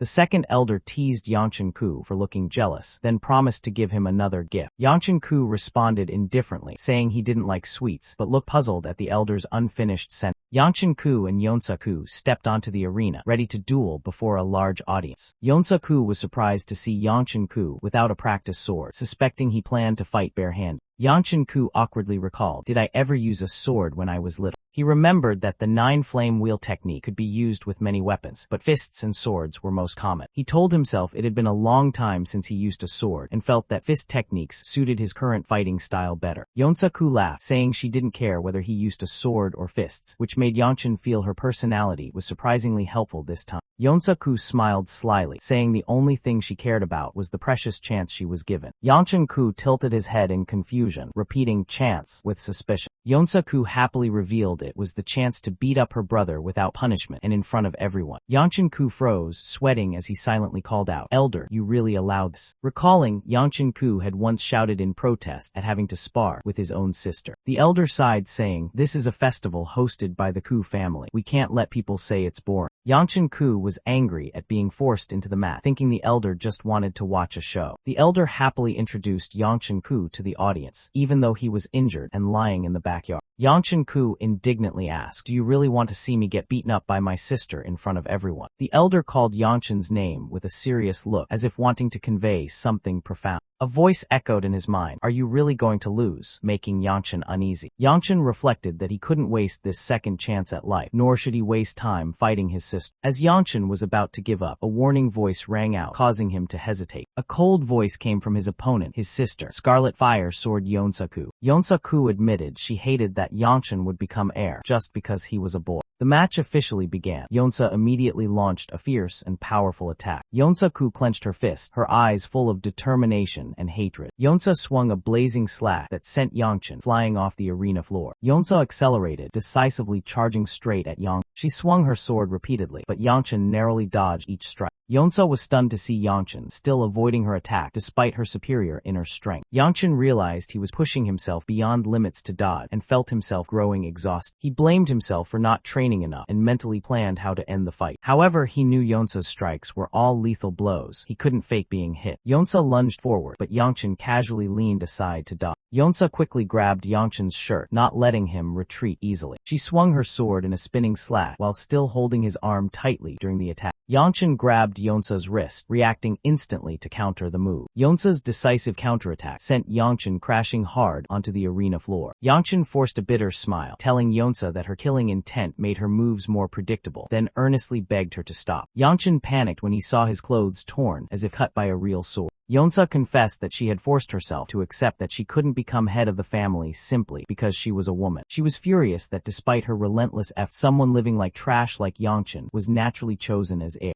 Yonsa drew her sword, flames rising from the blade in her anger, declaring that injustice was unacceptable. Yangshan was shocked to realize Yonsa had enveloped her sword with inner energy beyond the third level. Yonsa's sword spun fiercely in the raging flame, preparing to deliver a decisive strike. Yonsa-ku unleashed a fiery sword attack, forcing Yangshan-ku to constantly defend and retreat. She shouted angrily, "See, you just run away." Yonsa kept charging, roaring, "You do nothing." She delivered a powerful kick to Yangchen. "You're useless. You can't even try." Yonsa chased after her brother, her fiery sword blazing. "If you plan to live like that." Yonsa-ku screamed, her eyes blazing red with fury, then disappear. Yangchen-ku remained silent, his gaze calm amid his sister's rage. Yonsa-ku struck with full force, her fiery blow hitting Yangchen's face in a fit of anger. She shouted cruelly, "Disappear, just like your mother did." Yonsa faltered, her expression turning to shock as she realized what she had just said. Yangchen's hand grasped the sword hilt, holding his sister's hand with unusual calmness. Under the moonlight, Yangchen turned away with the little girl, leaving behind all the burning resentment. In the darkness, Yangchen's eyes flared bright red, an invisible rage surged fiercely. What? Yangchen recalled, Yonsa-ku, his sister, was the greatest person he knew. She was titled Searing Sword at 15, leading all 5 sword teams of the House of Hu. Though illegitimate, only Yangchen could become head of the family. Yet Yonsa still cared for her brother. Though from different mothers, Yangchen's mother always treated Yonsa gently. She also loved their mother and lived harmoniously with her brother. Until the fateful day, Yangchen's mother suddenly disappeared on a rainy night, and no one was allowed to search for her. Their father ordered silence, no one searched for her, and from then on, everything slowly changed. Yangchen-ku grew increasingly hot-tempered, beginning to vent his anger and attack those around him. Rumors spread that he abused his power to approach girls in the mansion. Despite gossip, Yangchen-ku's status as heir remained unchanged. While only males could inherit, Yangchen was unworthy compared to his talented sister and the narrator's relentless efforts. The narrator admitted not only hating, but also resenting Yangchen-ku for his stupidity and selfishness. Yangchen's older sister sensed the killing intent radiating from him, her eyes filled with panic. She immediately rushed to stop, realizing Yangchen-ku was becoming extremely dangerous. Yonsa-ku launched the first attack, while Yangchen-ku calmly responded. She struck powerfully, but Yangchen-ku delivered an extremely fast punch close-up, startling her. A spectator gasped in surprise at Yonsa-ku's strength. Other disciples whispered, disbelieving Yonsa was so strong despite being their age. One recognized she belonged to the Ku family. A girl watched the fight, curious about their conversation, but heard nothing. A male disciple revealed that the second elder had used inner energy to cover the arena, preventing sound from escape. The girl scolded her swollen-faced brother for claiming to be from the Peng clan, making him react angrily. Other disciples praised Yonsa-ku, the Searing Sword sister, for her excellent swordsmanship and inner strength. Someone misunderstood, thinking the one dodging was the Searing Sword's sibling, not Yonsa herself. The maid quickly corrected, both fighters are siblings of the Searing Sword. The young man was surprised to realize the Ku family had not only the Searing Sword but many other talents. The girl looked at the young man suspiciously as she saw him wearing an unreadable smile. A smug voice said, "That's why I should enjoy myself before becoming the head of the family." The girl looked at her brother, soon to bear the burden of the Peng clan, and thought silently, "That smile will disappear." Yonsa-ku recognized the dangerous attack and decided to dodge in an instant. She gave her all to launch a move, hoping that just dodging would give her a chance to counterattack. With a determined gaze and blazing fire, Yonsa shouted, "This match is mine." Yangchen-ku calmly replied, "I understand your position. You can hate me because that's how I've lived." Yonsa-ku growled angrily, her eyes shining with fire. "You talk like crap, but I'll let it slide this time." Yonsa-ku charged forward, flames erupting from her hands, cornering Yangchen-ku so he couldn't dodge. Yangchen-ku gritted his teeth, launched a blazing counterattack, and shouted in anger. Yonsa-ku's eyes widened, reflecting the blazing fire and extreme surprise. The strike exploded, 2 forces clashing and shaking the entire space. Through the smoky haze, Yonsa-ku's face appeared clearly as her strike grazed Yangchen-ku. Yonsa-ku collapsed at Yangchen-ku's feet, blood flowing from her forehead after the fierce collision. A shout echoed throughout the arena, "It's over. Yangchen-ku wins." Yangchen-ku sat alone after the match, sighing in confusion and guilt. He muttered, "I didn't mean to win, just wanted to hold my position." Yangchen-ku tormented himself for seriously injuring Yonsa-ku. Yonsa-ku sprang up, shouting through tears, "Get out of my sight." In the darkness, Yangchen-ku bowed his head, silent amid his sister's anger and his own regret. 2 maids called out anxiously for Yangchen-ku as they saw him quietly leave after the match. Under the moonlight, they worriedly asked about his injury and the situation in the arena. Yangchen-ku silently listened as people continued to gossip excitedly about the unexpected victory. They teased him, the family troublemaker, for defeating a rising star. Someone else reported that the second elder was speaking to calm the crowd. Yangchen-ku quickly stood up, intending to escape before being caught by the elder. The maid panicked seeing Yangchen's bleeding hand and anxiously asked about it. Yangchen-ku forced a smile, saying it was just his inner energy out of control. The maid bandaged his hand while scolding him affectionately, making Yangchen blush awkwardly. Yangchen Ku fumbled trying to bandage himself, but clearly the result wasn't what he expected. Xiala tried to help but failed, feeling both embarrassed and worried for Yangchen. Xiala isn't good at this. Please don't get hurt. Before Yangchen could react, Wu Jinpeng stepped in, pulled him away, and shouted, "This isn't the time for daydreaming, young Master Ku." Caught off guard, Yangchen Ku introduced himself to Wu Jinpeng. The atmosphere was a bit awkward between them. Wu Jin's younger sister blushed shyly and whispered, "Brother, can we go now?" Wu Jin teased his sister about once being engaged to Yangchen Ku. "So shy, why don't you get back with?" Yangchen Ku awkwardly asked why Wu Jinpeng showed up, but Wu Jin casually insisted on being called Hayam. The group discussed Yangchen's talent. Someone mentioned the title Searing Sword Hibaiku, Yangchen's eldest sister. Yangchen was surprised to hear Hibaiku's name and immediately asked, "You know my eldest sister?" Wu Jin laughed loudly, boasting about being close to Hibaiku, but awkwardly admitted he wasn't sure what she thought of. Wu Jin dodged the topic and quickly found an excuse to leave, leaving behind a half-hearted smile. Yangchen stood there dumbfounded, unable to understand what had just happened. Wu Jin's sister quietly stayed behind while the others left. She seemed to be thinking about something unsaid. She turned back to face Yangchen Ku, saying there was something she wanted to say since the broken engagement. She bowed her head, apologizing for throwing a chair at Yangchen, admitting she acted on impulse. After a brief hesitation, the girl bravely spoke a sincere apology. Yangchen replied that he had insulted her before and was also wrong, so she didn't need to apologize. The girl smiled with relief, her face brightening after the heartfelt conversation. Ms. Peng smiled softly, accepting Yangchen's reconciliation with a simple, "All right." She turned away and advised, "Don't lose what my brother gave." Yangchen still didn't understand what she meant. Yangchen opened the mysterious item, a wooden tag engraved with letters and some important symbol. From afar, Miss Peng turned her back and walked away, leaving a brief farewell. "Goodbye." Against the sunset sky, she whispered her final word, "Take care," a gentle ending. Yangchen stood silently at the gate, his gaze deep in thought, still reflecting on the recent farewell.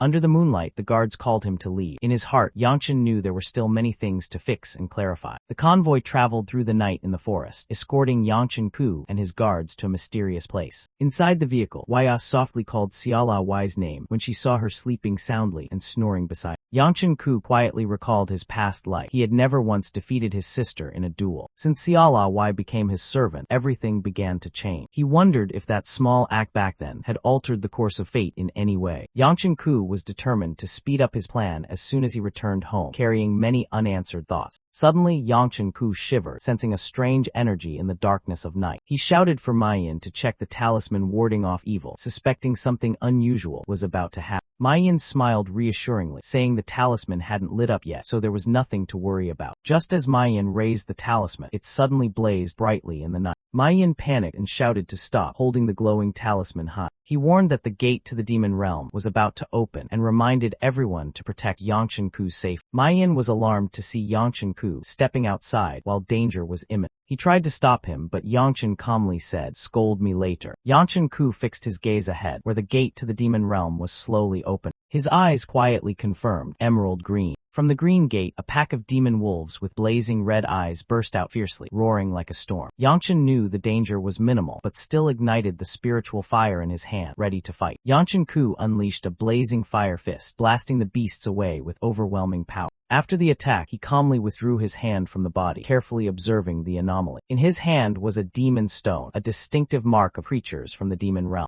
Yangchen Ku explained that by pulling out the stone, their heart, they could be destroyed. He coldly executed the finishing move, killing the monsters with precise skill. However, his internal energy began to destabilize, making it difficult to maintain the 9 flames wheel technique. The pack of red-eyed demon wolves charged forward. Yangchen knew that to survive, he had to keep spinning the fire wheel. A shout rang out, "Young master!" Yangchen snapped out of his thoughts. Maiyan dashed in front like lightning, shielding Yangchen from the attacking wolves. Maiyan's sword spun fiercely, creating a blade barrier that stopped the assault. Yangchen stood stunned, thinking silently, since when? He watched Maiyan's figure, his heart stirred. Is he really that strong? Maiyan ran over worriedly to check on him. Yangchen nodded, grateful for being saved. Yangchen was surprised the battle was over. Maiyan replied, "Luckily, they were weak and not too many." Maiyan scolded seriously, "What if you got hurt, young master?" Yangchen scratched his head and smiled awkwardly, dodging. "Everything's fine now, right?" Yangchen's hand emitted an unusual purple aura, and his eyes gradually changed as well. Maiyan angrily shouted, "Remember, young master, you belong to the Ku family," then slammed his sword down on a surviving monster's head. Suddenly Yangchen Ku collapsed, clutching clutching his arm and groaning in pain. Mayan panicked and shouted, "Young master, what's wrong?"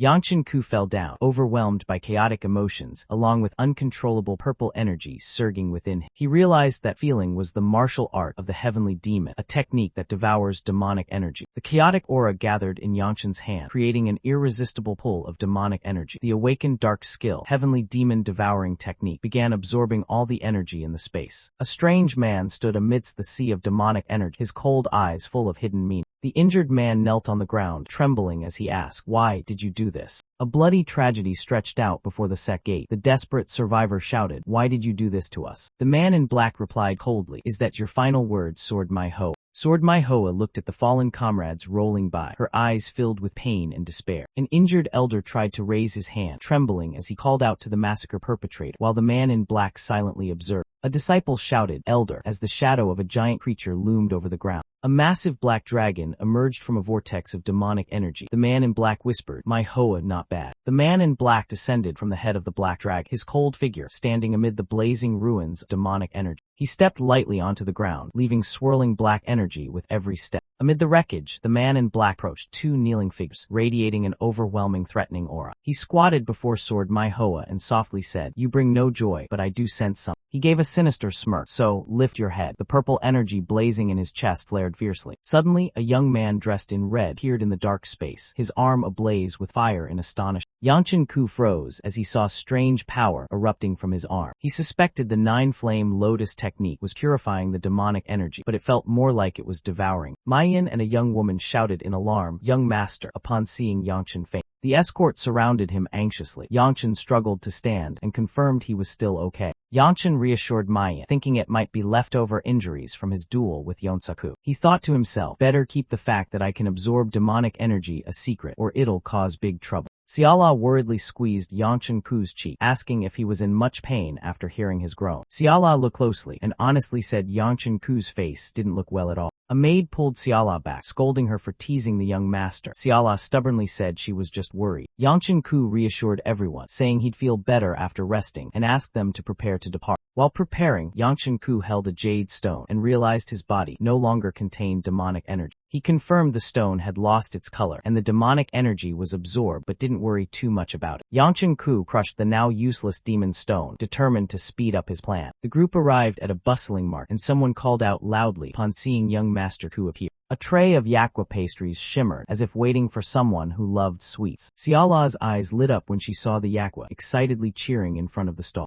Siala angrily asked why she was brought along, but wasn't bought any yakwa, surprising everyone. Yangshan-ku recalled Siala's excuse about her grandfather to follow him to the market, her eyes full of reproach. Mayan tilted his head, asking why young Master Ku was personally out when he hadn't fully recovered. Mayan reminded young Master Ku he was still healing after the 9 Dragon Council incident and advised him to return. Siala fidgeted among the pastry stalls, asking if she could help find something. Yangshan-ku gently told Siala not to push herself now, his gaze full of care. He glanced at Siala when she offered help, his expression a mix of surprise and thoughtfulness. A bird's-eye view showed the group moving through the market, while a mysterious presence silently watched. Yangshan-ku looked toward a dark alley, suspecting something unusual was hidden inside. Yangshan-ku ordered Siala to return and told Mayan to follow him to investigate the alley. Siala worriedly mentioned her grandfather, seeming reluctant to leave young Master Ku alone. Yangshan-ku tempted Siala with a promise of 10 yakwa pastries if she obediently went home. Siala beamed with joy, adding the condition that there must be steamed buns included as well. Yangshan-ku forced a smile and agreed, as if reluctantly accepting a deal he didn't want to make. Waya smiled softly, raising her hand in a confident and mature farewell gesture. Yangshan-ku shook Waya's hand, and they exchanged a look that said goodbye without words.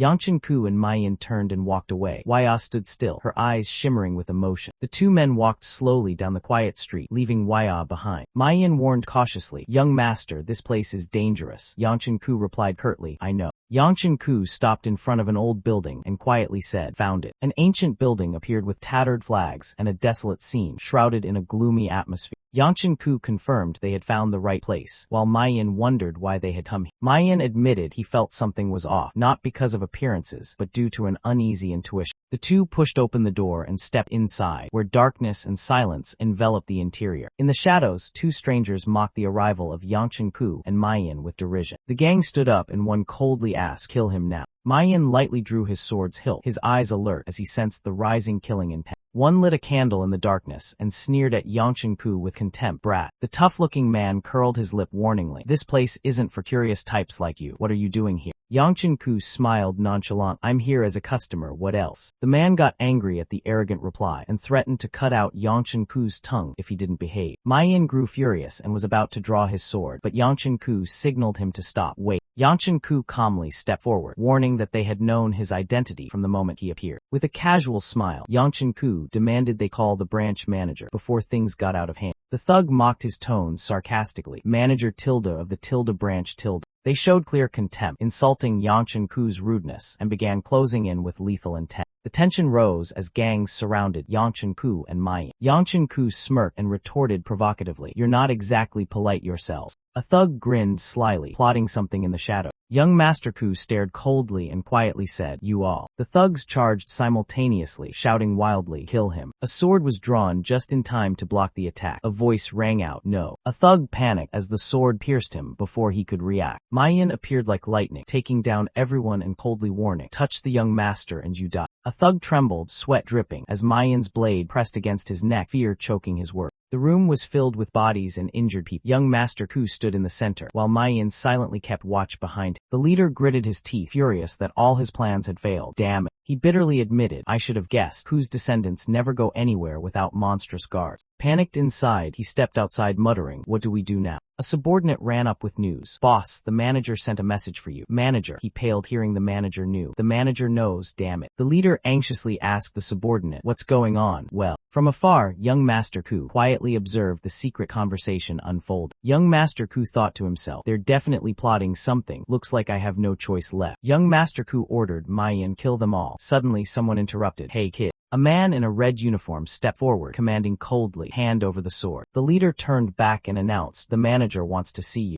Young Master Ku clenched his teeth in frustration, annoyed at having his plan interrupted. He muttered, "Should have said so from the start." "Ma Yin, sheath your sword." Ma Yin immediately obeyed. "Yes, young master." Young Master Ku ordered, "Lead the way." The subordinate hesitated. "Young master." Someone asked, "Young master, what's going on?" He replied calmly, "Nothing serious, just a few hiccups." The scene shifted to the Vagrant Clan village. It's one of the 10 great sects, famous for its intelligence gathering. Young Master Ku thought to himself, "My request is too sensitive for the Vagrant Clan, so I chose the other option. If the Vagrant Clan holds the righteous side's information, then this place stores the demonic path secret." Yangshan-ku arrived at House Sect, specializing in gathering intel on the demonic path. He and his team stepped inside, their footsteps echoing loudly on the stone stair. A man in blue greeted them politely. "Welcome." The greeter introduced himself as Wunchu-du, head of the Sansio brand, and apologized for the hostile reaction earlier. Yangshan-ku ignored the apology and immediately requested their proposal be accepted at once. Wunchu-du wondered why someone from a prestigious clan like Ku would come to the demonic House Sect. Yangshan-ku replied that it was something the Vagrant Clan couldn't do, but House Sect could. Wunchu-du quickly apologized for his caution upon hearing the Ku name and asked for Yangshan's understanding. Yangshan-ku impatiently urged, "So, will you accept or not?" Wunchu-du smiled and confirmed, "House Sect never refuses any request as long as payment is made." Yangshan-ku placed a description sheet on the table. He was looking for a boy over 10 with distinctive features. Wunchu-du studied the description carefully. After a moment's thought, Wunchu-du suddenly refused the request, surprising Yangshan. Wunchu explained that someone else had come before asking to find a guardian, putting them in a difficult position. Yangshan-ku smirked and declared he would pay with information about House Sect's leader. One of Yangshan's subordinates produced a mysterious glowing object as proof. The assassins hidden behind Yangshan immediately drew their sword, creating a terrifying pressure in the room. A swordsman appeared, blocking all attacks. His cold voice scolded House Sect for resorting to violence right after apologizing. A mysterious figure with glowing eyes spoke coldly. "How do you know about that?" Yangshan-ku replied calmly, emphasizing that both sides had valuable information. That was what mattered. Wunchu-du doubted whether Yangshan's information was genuine. Yangshan tapped the table and smiled. "You'd better verify it yourself." Wunchu-du pondered and admitted, only with enough time and patience would someone dare to make such a bet. Ma Yin clenched his fist, subtly hinting at the Vagrant Clan and how clans lord without pressuring. The representative bowed in agreement, while Yangshan-ku silently observed from behind. Yangshan-ku was pleased with the acceptance and immediately asked how long the mission would take. The representative estimated 3 months. Yangshan-ku and his guards prepared to leave.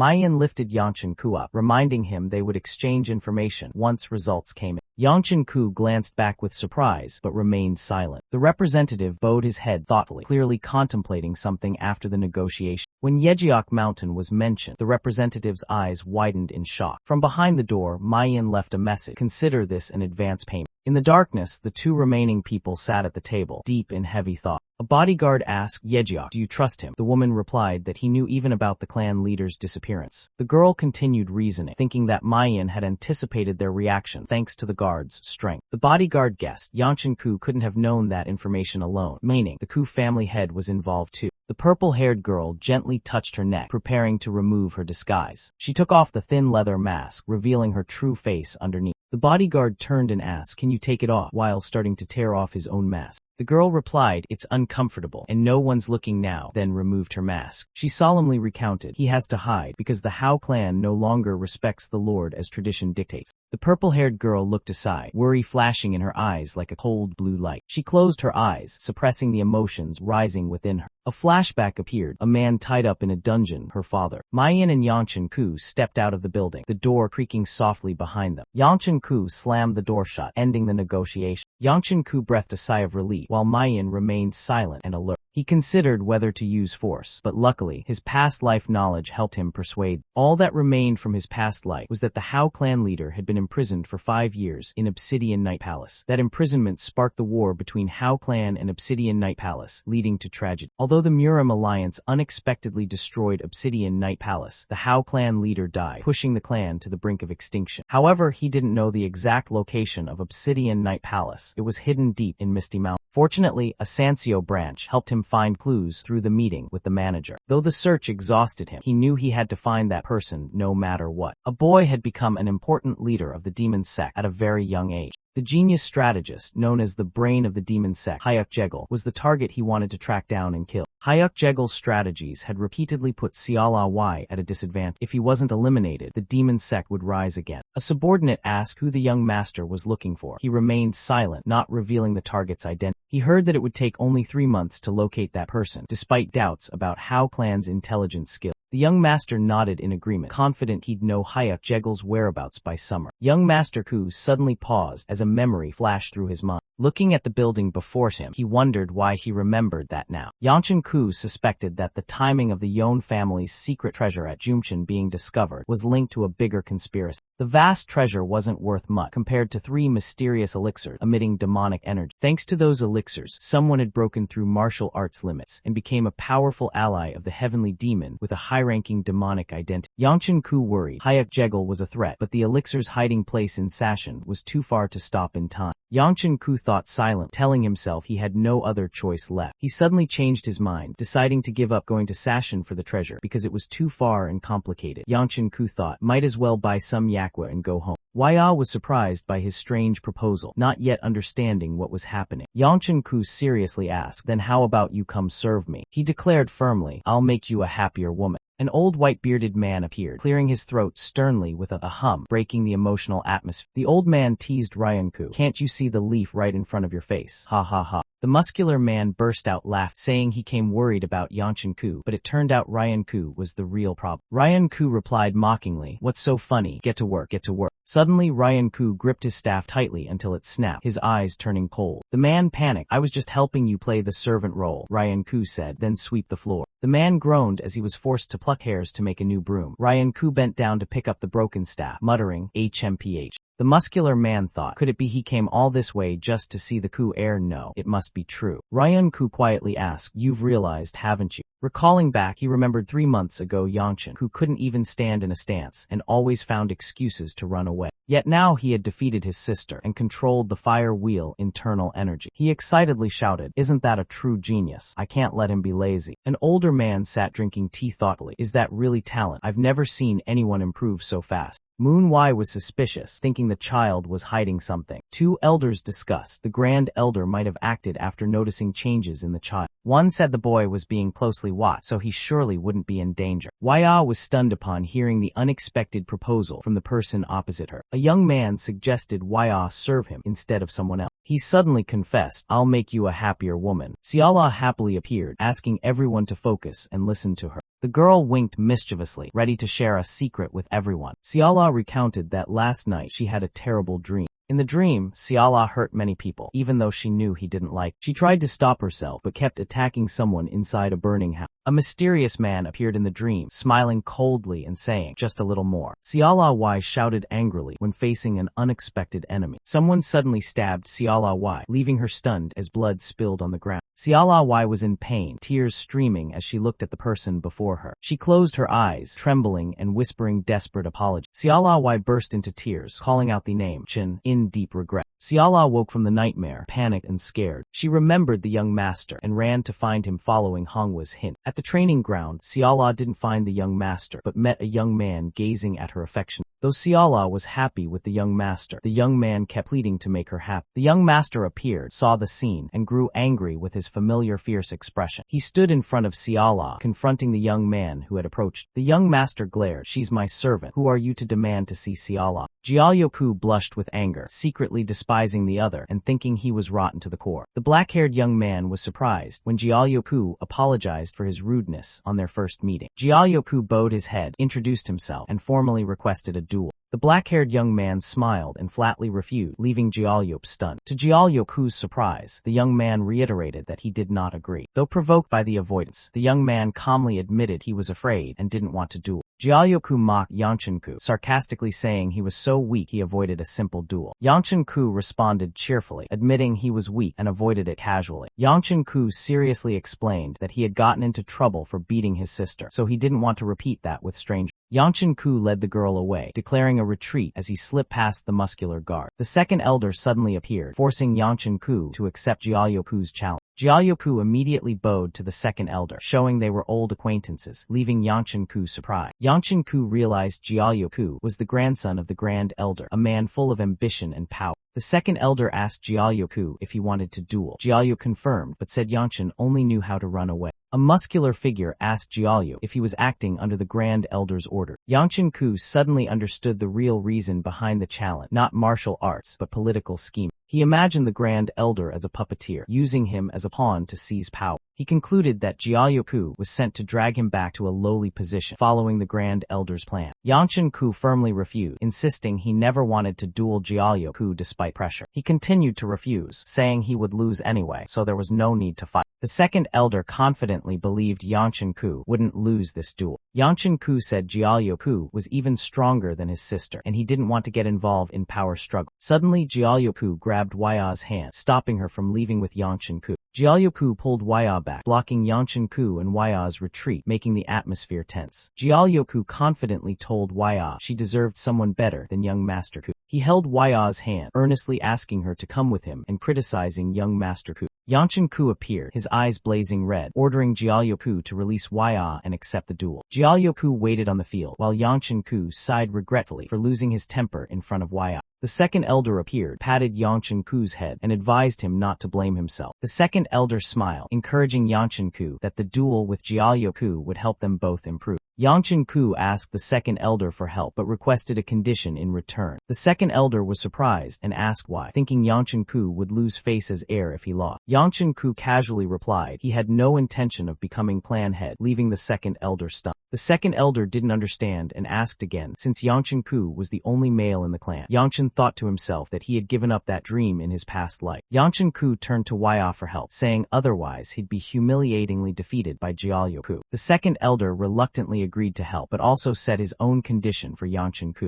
Ya set the condition that she would only help if Yangshanku won the duel against Jiaoyoku. Jiaoyoku asked if Yangshanku was ready to start the duel. Yangshanku confidently replied that he was ready for the duel. Jiaoyoku showed pity for Yangshanku, which annoyed him and made him ask what trick his opponent planned to use. Jiaoyoku reminded him of their last duel, which left Yangshanku bedridden for a month. Yangshanku was surprised he didn't remember being injured so badly in last year's match. Jiaoyoku tightened his grip on his sword, recalling how he once thought Yangshanku was too weak. Jiaoyoku believed Yangshanku's victory over the second Miss Ku was just luck and didn't want to bully the weak. Jiaoyoku activated his blazing sword aura, preparing to unleash his true power in the duel. He thought to himself that what he hated most was weak people who still had a chance to rise to power. The ground shook from Jiaoku's sword power as Yanshin-ku calmly faced the challenge. The second elder held Waya tight, silently watching the intense battle between the two young men. Jiaoku proposed that if he won the duel, he wanted a reward for himself as well. The elder agreed, saying the terms must be fair, and asked what Jiaoku wanted. Jiaoku hesitated, then pointed to Waya and said he wanted her as the prize. Yanshin-ku laughed coldly at Jiaoku's provocative demand. Yanshin-ku growled angrily, calling Jiaoku a bastard with a murderous glare. The elder laughed heartily, accepted the condition, and loudly ordered the duel to begin. Yanshin-ku unleashed a fierce aura, making Jiaoku feel heavy pressure from the start. Jiaoku hesitated, while Yanshin-ku coldly urged him to strike first. An elder reminded Jiaoku that the strong should let the weak attack first as a courtesy. Jiaoku thought to himself that he was stronger, faster, and had more internal energy than Yanshin-ku. He wondered why he felt pressured despite noticing many gaps in Yanshin-ku's defense. Jiaoku realized Yanshin-ku was using all his internal energy just to resist his aura. Jiaoku suddenly noticed something while watching his opponent in the arena. He confidently believed Yanshin-ku had exhausted his internal energy after resisting his aura. Yanshin-ku asked proactively, "May I strike first?" Jiaoku arrogantly agreed, confident he had nothing to fear. Jiaoku was shocked and alarmed when he noticed something unusual in his opponent's eye. Yanshin-ku launched a lightning-fast attack with power far beyond Jiaoku's imagination.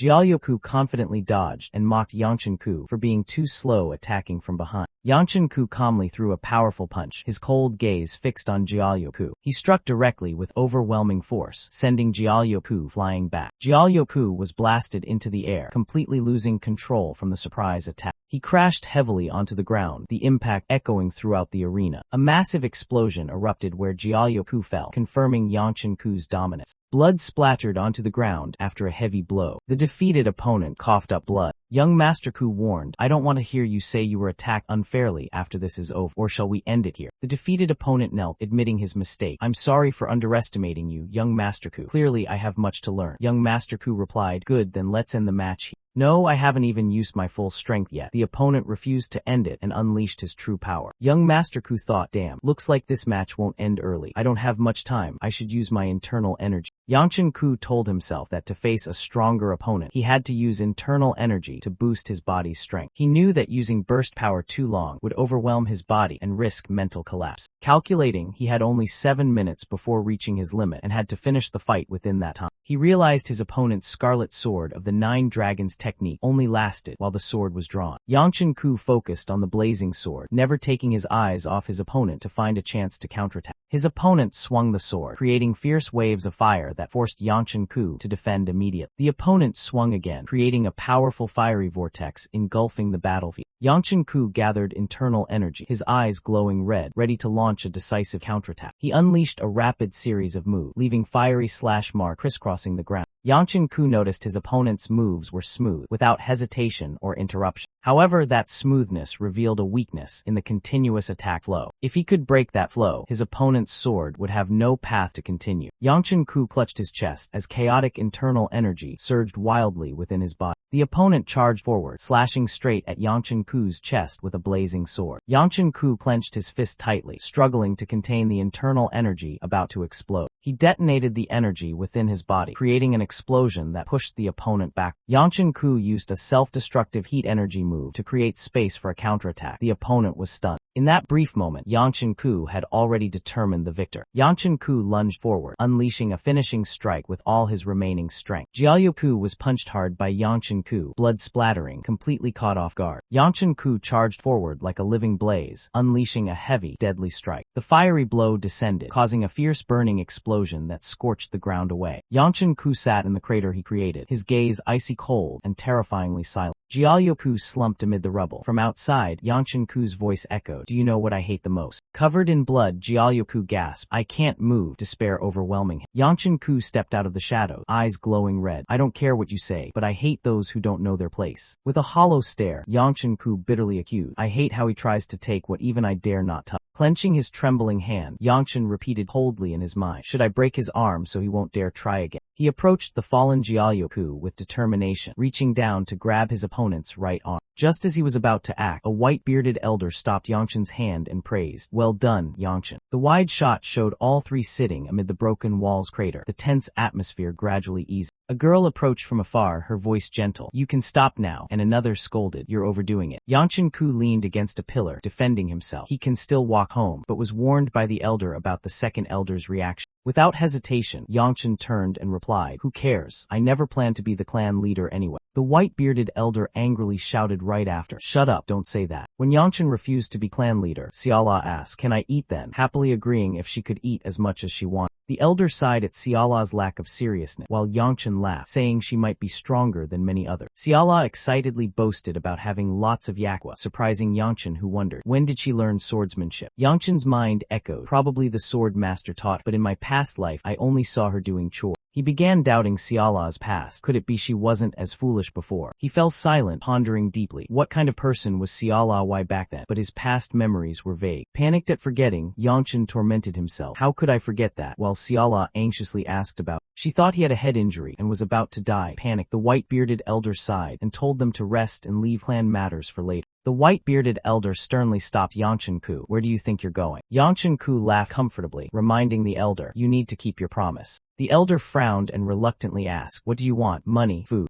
Yangchen scoffed, "Not those useless things. You're an elder. Surely you can handle this small favor." The elder was surprised when Yangchen pointed straight ahead, showing clear determination. Yangchen firmly stated his condition, "Take me to Sasha." The elder's eyes widened, repeating in confusion, "Sasha." Yangchen held a cup of tea, smiling slyly. "An elder like you can surely see me off, right?" Yangchen Ku looked puzzled, not understanding what the elder meant. He explained he couldn't leave on his own since he was the Ku clan's only son and needed a valid reason. The elder suggested he use the excuse of attending the Dang clan's weapons exhibition. Yangchen's eyes widened in surprise, not expecting that suggestion. The Dang clan's weapons exhibition, where clans showcase the finest weapons forged by their blacksmiths. The elder realized Yangchen had chosen a different approach, instead of using a valid excuse, which made him suspicious. Yangchen forced a smile, denying it was serious, then quickly admitted, "Actually, I want to ask for money." The elder stared deeply into his eyes and suddenly understood. "You want to get there as fast as possible." The elder sighed, admitting he was too old to figure out Yangchen Ku's true intention. Suddenly excited, the elder loudly declared he would escort Yangchen there as fast as possible to prove his strength. Panicked, Yangchen changed his mind and hurriedly begged to choose something else instead of going to Sasha. Ignoring him, the elder roared with determination, "I will take you there right now." Yangchen sighed helplessly, listing all the preparations the elder had just overlooked. The servant immediately obeyed the elder's order. "Send young Master Yangchen Ku to Sashan immediately," leaving Yangchen only able to say, "What?" Yangchen still hadn't grasped what had just happened as he stood bewildered in the room. The carriage had already started moving. Yangchen stared blankly after it, while behind him, the elder happily waved him off. The elder raised his hand enthusiastically to say goodbye, while the stern old man beside him kept a silent, serious expression. The stern old man stepped outside and said, "Now it's time to do housework," causing the enthusiastic elder to ask in confusion, "Me too." "The young must help the old," the stern man replied, while the enthusiastic elder could only sigh in resignation.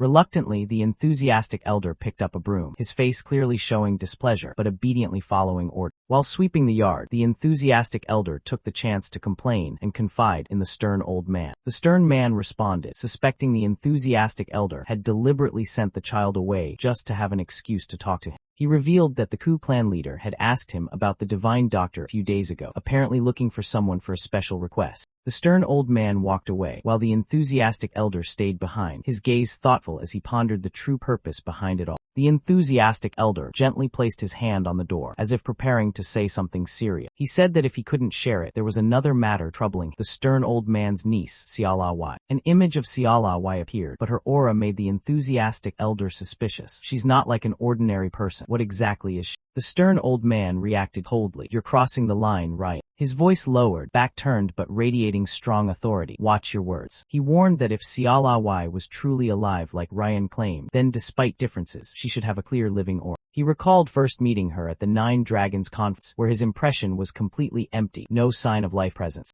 The enthusiastic elder fell silent, his eyes wavering as doubt began to take root deeply within him. The stern old man reminisced about Xiaolai, affirming she had no aura at all, as if she didn't exist in this world. The enthusiastic elder spoke seriously, believing even the divine doctor couldn't cure her because what Xiaolai suffered from wasn't an illness. Just as he was about to continue, the stern old man unleashed a powerful sword aura, warning Ryanku to stop. That child is human. The enthusiastic elder silently looked at his fellow disciple, emotions mixed with surprise and unease in his eye. His gaze softened slightly, as if accepting that statement but still harboring lingering doubt. Ryanku left, saying he would trust the senior's words and that his own intentions no longer matter. He silently thought, whether Xiaolai is human or not, what matters is that he will complete what's missing to make her whole. His hand clenched tightly, showing fierce determination. Even if it costs his life, he hopes Xiaolai will grow up healthy and kind. A few hours later, the sword master realized Xiaolai had disappeared from the resting room. The moon rose in the star-filled sky, its quiet light enveloping the empty forest. Two servants prepared dinner and calculated portions, since the journey to Sashin would take several more days.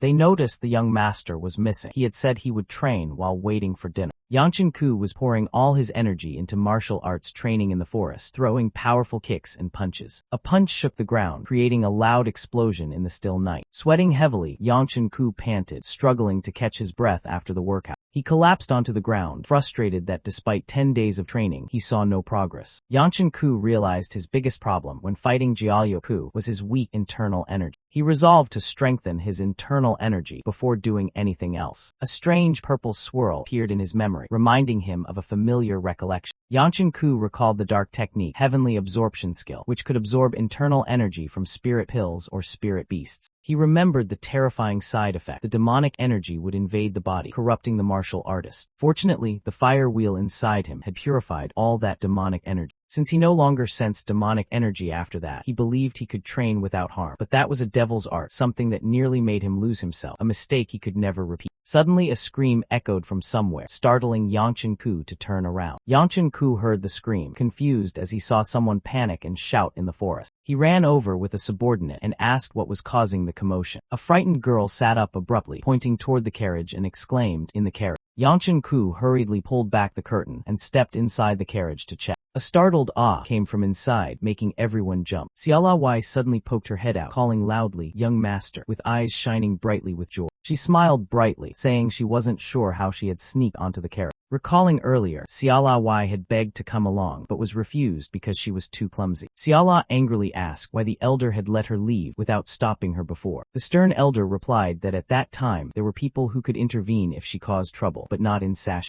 No longer accepting excuses, he ordered Xiaolai to start carrying the clothes. Xiaolai sluggishly carried the pile of clothes, complaining that this time her master would be away for a whole month. While working, Xiaolai muttered that because she wasn't good at housework, the young master didn't like. Suddenly, Xiaolai froze when she heard a strange voice inside her head say, "Wait." The atmosphere grew tense. Xiaolai shivered as she looked toward the box emitting the sound. She panicked and looked around, insisting she saw no one but clearly heard a voice coming from inside the box. A strange hand glowing with mysterious blue light suddenly pushed Xiaolai into the carriage. Xiaolai screamed in panic as she fell headfirst into a crate, making a loud noise among the vegetables. She tried to explain in a panic that she was pushed in and didn't crawl into the crate on her own. Trembling, Xiaolai said she was very scared when she saw glowing hands appear from the dark. A strange girl with long black hair and glowing ears slowly emerged from the wooden box, her expression cold. The mysterious girl mumbled drowsily, her eyes half closed, unclear if awake or asleep. Before understanding what was happening, the strange girl fell asleep among the crates of vegetables, her body radiating cold air. A voice echoed in the air, saying sorry, as the caravan began to roll away. The voice echoed again, saying from now on she would depend on Xiaolai, as if entrusting her fate. Xiaolai excitedly recounted the whole story of meeting a ghost in the carriage with a proud and dramatic expression.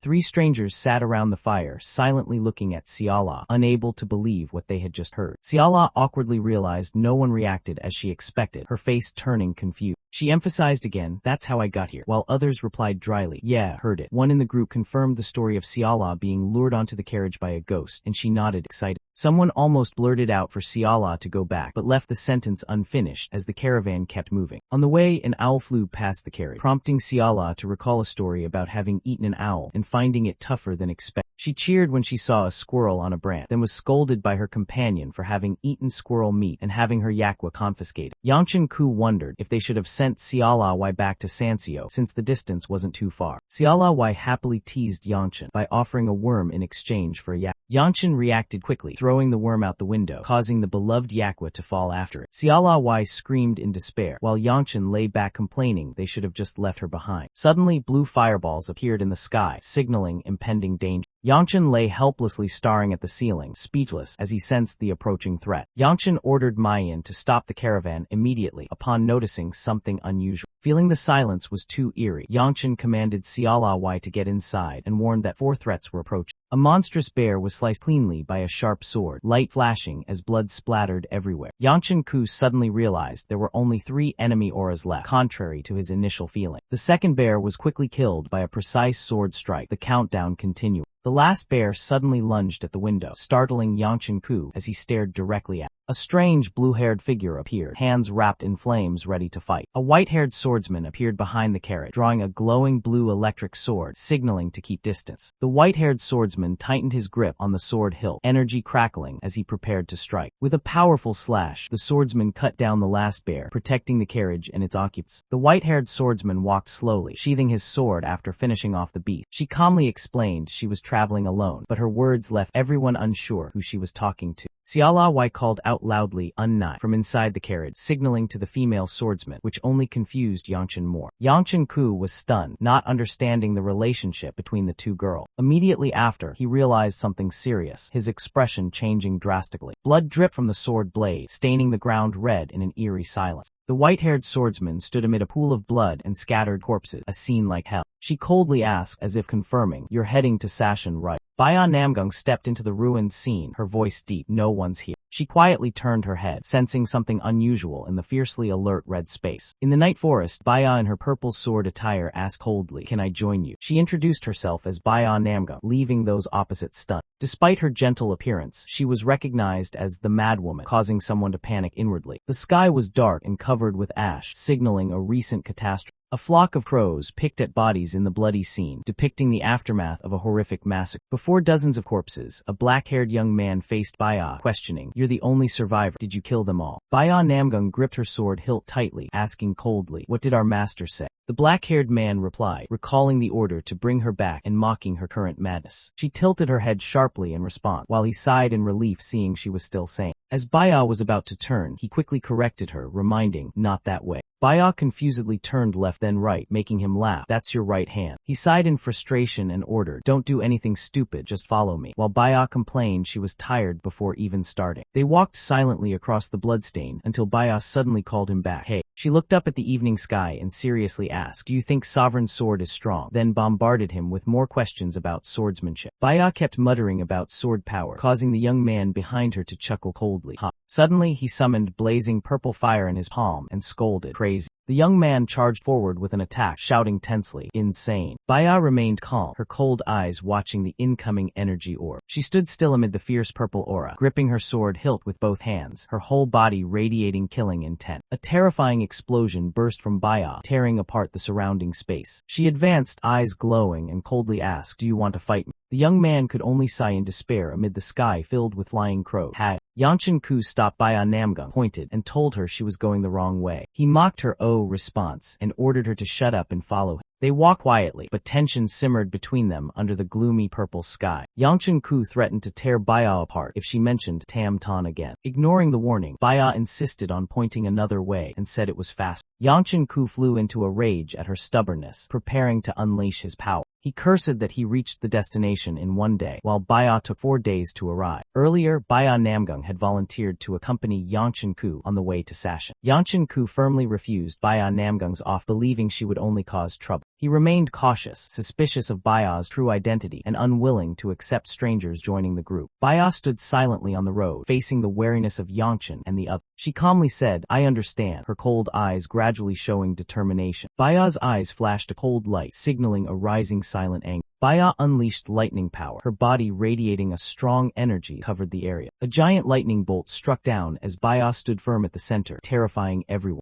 Yangshan panicked, realizing she was using the form of the Sword King, an extremely dangerous technique. Baya's eyes blazed fiercely as she focused all her internal energy before executing the decisive move. A massive lightning explosion echoed through the mountains and forests, shaking the whole area. Baya drew her glowing sword calmly and said she still couldn't perform the full technique yet. She looked straight at her opponent and asked coldly, "Is that enough proof of my identity?" Yang Chen-ku finally admitted she truly was from the Namgung family. However, he still flatly refused, thinking someone with such terrifying martial skills was too dangerous to travel with. Baya sat silently by the fire, her vacant eyes staring at a roasted frog spinning on a stick. A girl in the group pointed at Baya and said she probably planned to sleep outside, while Yang Chen-ku just nodded quietly. Yang Chen-ku wondered why Baya Namgung followed the group despite his refusal to bring her to Sasha. He decided to ignore Baya, telling himself not to let anyone talk or get involved with. Xiala Wai happily taught Baya how to roast frogs, ruining Yang Chen's efforts to avoid interaction. Angrily, Yang Chen rushed over and pulled Xiala away, stopping her from helping Baya and even startling. He scolded Xiala for doing something pointless, but she innocently replied that she was helping Baya eat frog. Baya stared silently at Yang Chen, leaving him to sigh in helplessness. Yang Chen doubted Baya's identity and purpose, not understanding why she appeared so far from home. Blushing, Baya admitted she got lost while traveling with others, just as Yang Chen had suspected. Yang Chen-ku was annoyed that Baya Namgung still followed the group despite being refused. He recalled how directionally challenged she was in his past life. Xiala Wai innocently asked, "So we're really not going to Sasha?" making Yang Chen even more frustrated by the widespread misunderstanding. Xiala looked to Yang Chen for an answer, noticing he was getting irritated while she still didn't understand what was going on.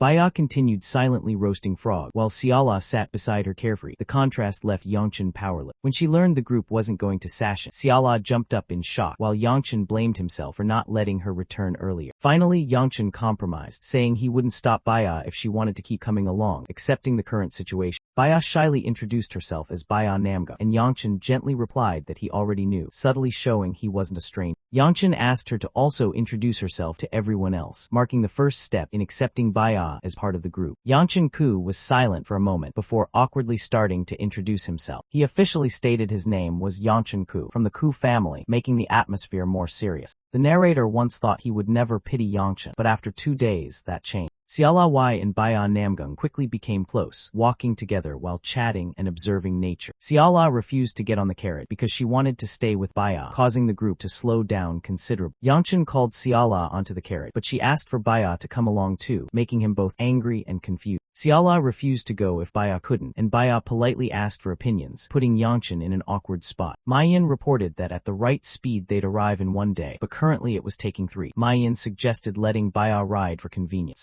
After much debate and hesitation, Yang Chen-ku sighed and agreed to let Baya Namgung ride, though he wasn't comfortable with it. The group decided to stop at the nearest village so Yang Chen could have more time to think carefully. They arrived at the village and got off to rest. The scene shifted to Yang Chen entering the lodging. Yang Chen and Mayan walked together, talking about the remaining journey and feeling relieved not to have to sleep outdoors anymore. Xiala Wai happily suggested Baya sleep with her tonight, surprising and somewhat touching Baya. Yang Chen sarcastically remarked on Baya carrying Xiala, questioning if she was serving another family member, while Xiala retorted that Baya hadn't been allowed on the carriage before. Baya gently asked if Xiala wanted to get down. Xiala was confused. Yang Chen was annoyed, but Mayan asked him to stop bothering them. Xiala noticed a group wearing uniforms like Baya's approaching, signaling trouble was coming. Chenjun Namgung led many people, rushing through the night and anxiously calling out "sister" upon finding signs of Baya Namgung. Reunited with his sister, Chenjun was both angry and relieved, scolding, "Where have you been? Do you know how hard we've been looking for you?" Baya Namgung shyly apologized for getting lost, while Xiala Wai stood behind her protectively, still watching. Chenjun reminded her that he had told her to tie the group together so they wouldn't get lost, but Baya was embarrassed by that idea. He asked seriously, "So you disappeared all night because of that?" Then honestly admitted, "I was worried sick." Just as the tension peaked, Xiala Wai suddenly shouted, "I'm Xiala, and this is my master," leaving Chenjun stunned. Seeing Yang Chen-ku's reaction, he realized Chenjun's identity, Baya Namgung's brother, so that means. Chenjun introduced himself. "I'm Chenjun Namgung from the Namgung family." Yang Chen-ku quickly hid his real name. "I'm Yang, Jialyu-ku. It's an honor to meet Lei Long." Chenjun Namgung blushed and scratched his head awkwardly when called honor, modestly smiling at Yang Chen's praise. Chenjun's sharp eyes revealed suspicion beneath his smiling exterior. Still smiling, Chenjun gently asked, "So, may I know how you met my sister?" Yang Chen-ku replied, "We happened to meet her while heading to Sashin. She asked to join us." Baya immediately retorted, "You said we weren't going to Sashin and made me walk." Xiala Wai stood behind silent, looking at Yang Chen with tired eyes, seemingly used to the lie.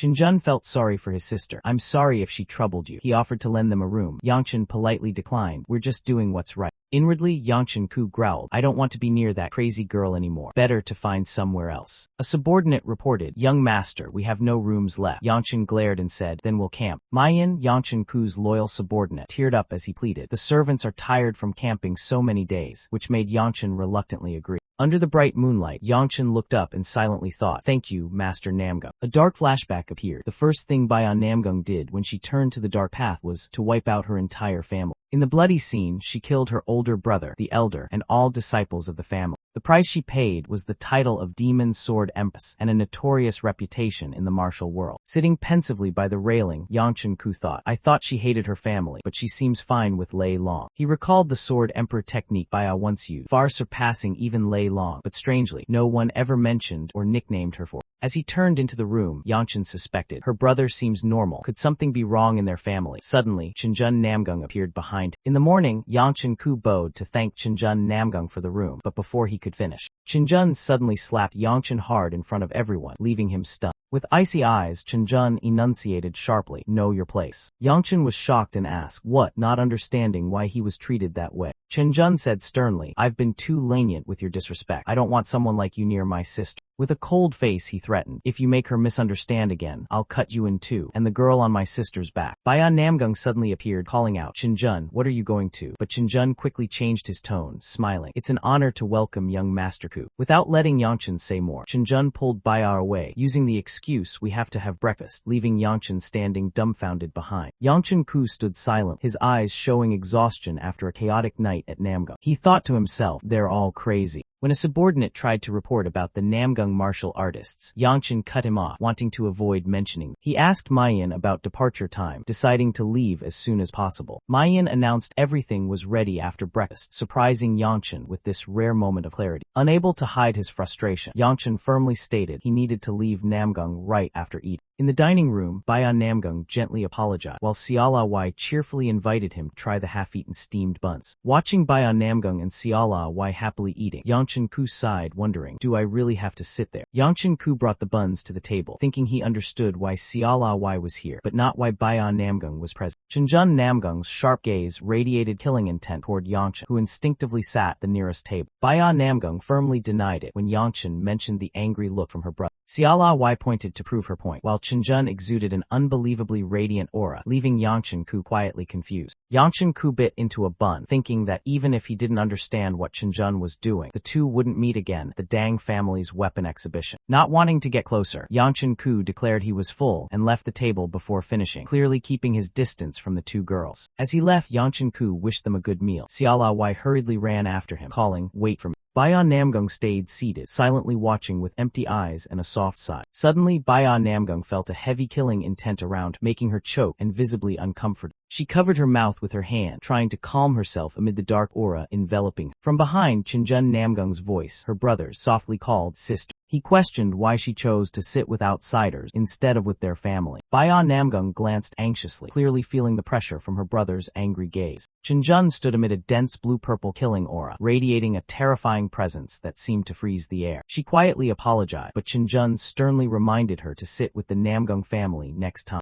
Meanwhile, Yangchen Ku, Siala Wai, and Mayan had left the dining hall, leaving behind a heavy, intense atmosphere. Chinjun wondered why his sister stood up, but Bayan Namgung excused herself to rest by the carriage. Chinjun's thoughtful gaze followed her, somewhat suspicious and displeased with her action. Outside, Siala Wai smiled and called Bayan Namgung unnut, asking why she was following the group. A knuckle cracked with a cold, breath. Chinjun began to reveal his killing intent. He looked toward the table and muttered, I hate intruders, clearly referring to Yangchen Ku's group. Inside the carriage, Yangchen Ku seriously asked, why are you still following us? Bayan Namgung calmly replied, I'm not following, I'm going with you. Yangchen reluctantly accepted, but still wondered why she chose to travel with them when she clearly had her own family. Siala excitedly cheered as she introduced Bayan Namgung, the Namgung heiress, to everyone. Yangchen Ku angrily saw Baya and Siala riding the carriage and immediately ordered Mayan to make them get off once. Mayan calmly told the young master they were almost there, implying no further action was needed. The caravan finally arrived at Sashan, a fertile land shining brightly under the quiet starry night sky. House Dang of Sashan, a righteous family that has existed for centuries and serves as a pillar in this land. The three great families renowned across the land: Namgung with sharp swordsmanship, Pang with overwhelming strength, Moyang with precise skill. Though weaker in martial arts, the Dang family excels in using poisons and refining weapons. Yangchen Ku pondered deeply. He had only 3 days after the Dang family's weapon exhibition to find the secret room. He knew the secret room was in Sashan, but despite description, tracing its location seemed incredibly difficult. Looking down at the vast city under the moonlight, Yangchen Ku was overwhelmed, silently asked, "How am I supposed to find it?" He thought if he couldn't find it himself, he'd have to ask the Vagrant clan for help or run all over the city. A sudden woe tilde startled Yangchen. He turned around, surprised to see someone behind him. Yangchen sighed in relief but felt confused when he recognized who had scared him, silently wondering, what is she doing here? Xiala happily enjoyed the cool breeze and beautiful view from above, seeing the whole city from this spot for the first time. She excitedly called Yangchen Ku to watch the fireflies dancing under the moonlight, making the atmosphere even more magical. Xiala continued enthusiastic, saying Baya mentioned a beautiful lake far away, while Yangchen silently endured. Suddenly Xiala grabbed Yangchen Ku's hand and eagerly invited, "Let's go check it out." They stopped by a lake in the forest, where fireflies fluttered beneath the bright moonlight. Yangchen was amazed by the scenery, admitting Xiala was right. The place was truly vast. He was surprised by the scale of the Dang family estate, which even included its own forest. Xiala softly called, "Young master," from behind, making Yangchen turn around suspiciously. She suddenly jumped out teasingly, "You won't find me," causing Yangchen to stay silent and simply say, "Don't." Xiala felt sad from being snapped at, but still tried to cheer Yangchen up, advising him to share his worries to feel lighter. Yangchen challenged her, "If there was a precious treasure hidden in this city, how would you find it?" Xiala was indignant hearing about hidden treasure, while Yangchen Ku quietly replied he didn't need pity. As they chatted by the lake, a strange voice suddenly spoke, making them turn around alert. A cold-haired girl appeared, declaring that strangers were not welcome here. Yangchen Ku was startled, realizing he was in House Dang's territory, the place of that fearsome woman. A familiar figure gradually appeared with heavy, majestic, yet terrifying steps. That girl was Soyal Dang, the poisonous queen famous for her destructive power. Soyal's footsteps echoed through blood-soaked water, leaving red streaks like marks of a massacre. Amidst the ruins of bodies and fresh blood, Soyal silently meditated amid swirling green poison gas, radiating death. Soyal Dang sat quietly among the ruins and corpses, her eyes empty and expression solemn.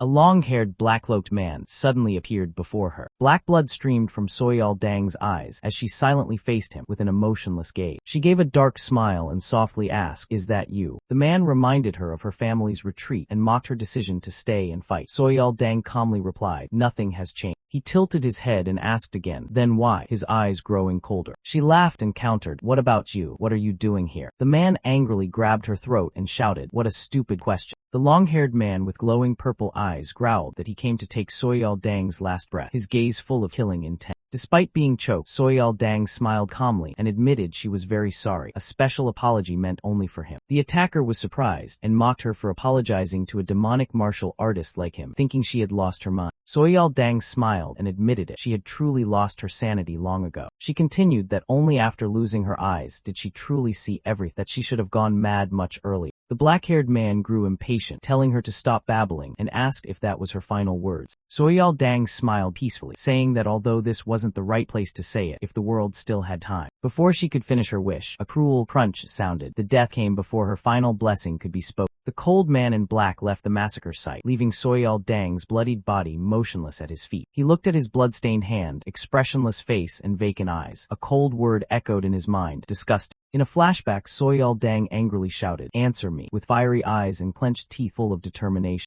Jiaoku stood stunned, silently thinking her nickname should be Poison Phoenix. Soyal Dang threatened if she didn't get an answer. The calm white-haired girl placed a hand on her shoulder and called her name, Soyal. The white-haired girl whispered into Soyal's ear with a calm expression, while Soyal opened her eyes wide, full of suspicion. Soyal glared angrily, calling unnai and scolding why she was only revealing this now. The white-haired girl simply replied, "You didn't ask." Soyal Dang bowed her head, apologizing to Jiaoku for raising her voice. Jiaoku also apologized for being rude and losing her temper in that moment. Soyal Dang sharply questioned Yangchen Ku, doubting why he was present in the Dang house. When Soyal objected to the presence of outsider, Yangchen Ku cleverly pointed out that Lady Namgyun was also an outsider, making Soyal awkwardly explain. Yangchen Ku realized he was being politely kicked out for lacking special permission, but he remained calm and decided to leave. Yangchen Ku left the Dang house, leaving Soyal Dang and Lady Namgyun Namgyun standing by the quiet lotus pond watching him go. Soyal Dang complained about Jialyopu's rudeness, a member of the Ku house, while Lady Namgyun remained silent. Lady Namgyun asked why Soyal gave such a fierce glare, and Soyal replied it was because Jialyop was wrong but didn't apologize. Soyal Dang expressed frustration, saying appearance can't excuse behavior. She hated people who relied only on their looks. After venting her feelings, Soyal Dang hesitated, seeming to realize she had overreacted a bit. Blushing, Soyal waved her hand, denying she had complimented Yangchen Ku's looks, insisting she was just speaking objectively. Lady Namgyun was puzzled by Soyal's reaction, not understanding why her friend suddenly lost her temper like that. In Lady Namgyun's mind appeared an image of Yangchen Ku frowning, and she began to wonder if he really was as handsome as Soyal had accidentally said. Soyal once again affirmed she valued kindness over looks, then turned away in a mix of anger and embarrassment. At that moment, Xiaolawai shouted excitedly beside Yangchen Ku, "It's always the handsome one," making him even more exasperated. A peaceful morning at Dang House, sparrows chirping amidst the tranquil lake and mountain scenery. Yangchen Ku looked out the window, quietly planning to practice before the weapon exhibition tomorrow. As he opened the door, Yangchen was surprised to come face to face with Lady Namgyun and a strange white-haired young man. Yangchen Ku awkwardly asked why they appeared before him once again. Lady Namgyun casually replied, because of food, leaving both of them puzzled. The white-haired young man explained that the Dang clan invited them to eat, and Lady Namgyun wanted to invite Yangchen along. Yangchen forced a smile, making an excuse that he was shyer than he looked, trying to politely decline the invitation. Inwardly, Yangchen Ku shot a cold glare, silently cursing them to be reasonable and leave early. Lady Namgyun sighed, tilting her head in confusion at Yangchen's refusal, but patiently waited for his next reaction. Shinjun Namgung, Lady Namgyun's older brother, suddenly grabbed Yangchen Ku's wrist tight, escalating the tension. Shinjun Namgung appeared cheerful but imposing, laughing loudly and ordering, "Come with us," leaving Yangchen speechless. Yangchen Ku felt overwhelmed and annoyed inside, thinking, "Didn't I just say no?" He sighed, feeling awkward and quietly suppressing the rising anger within. Under a fiery cloud of rage, Yangchen Ku gritted his teeth and cursed silently. "Damn it," his anger blazing clearly. Shinjun Namgung startled and stepped back upon sensing the fierce killing intent erupting from Yangchen Ku.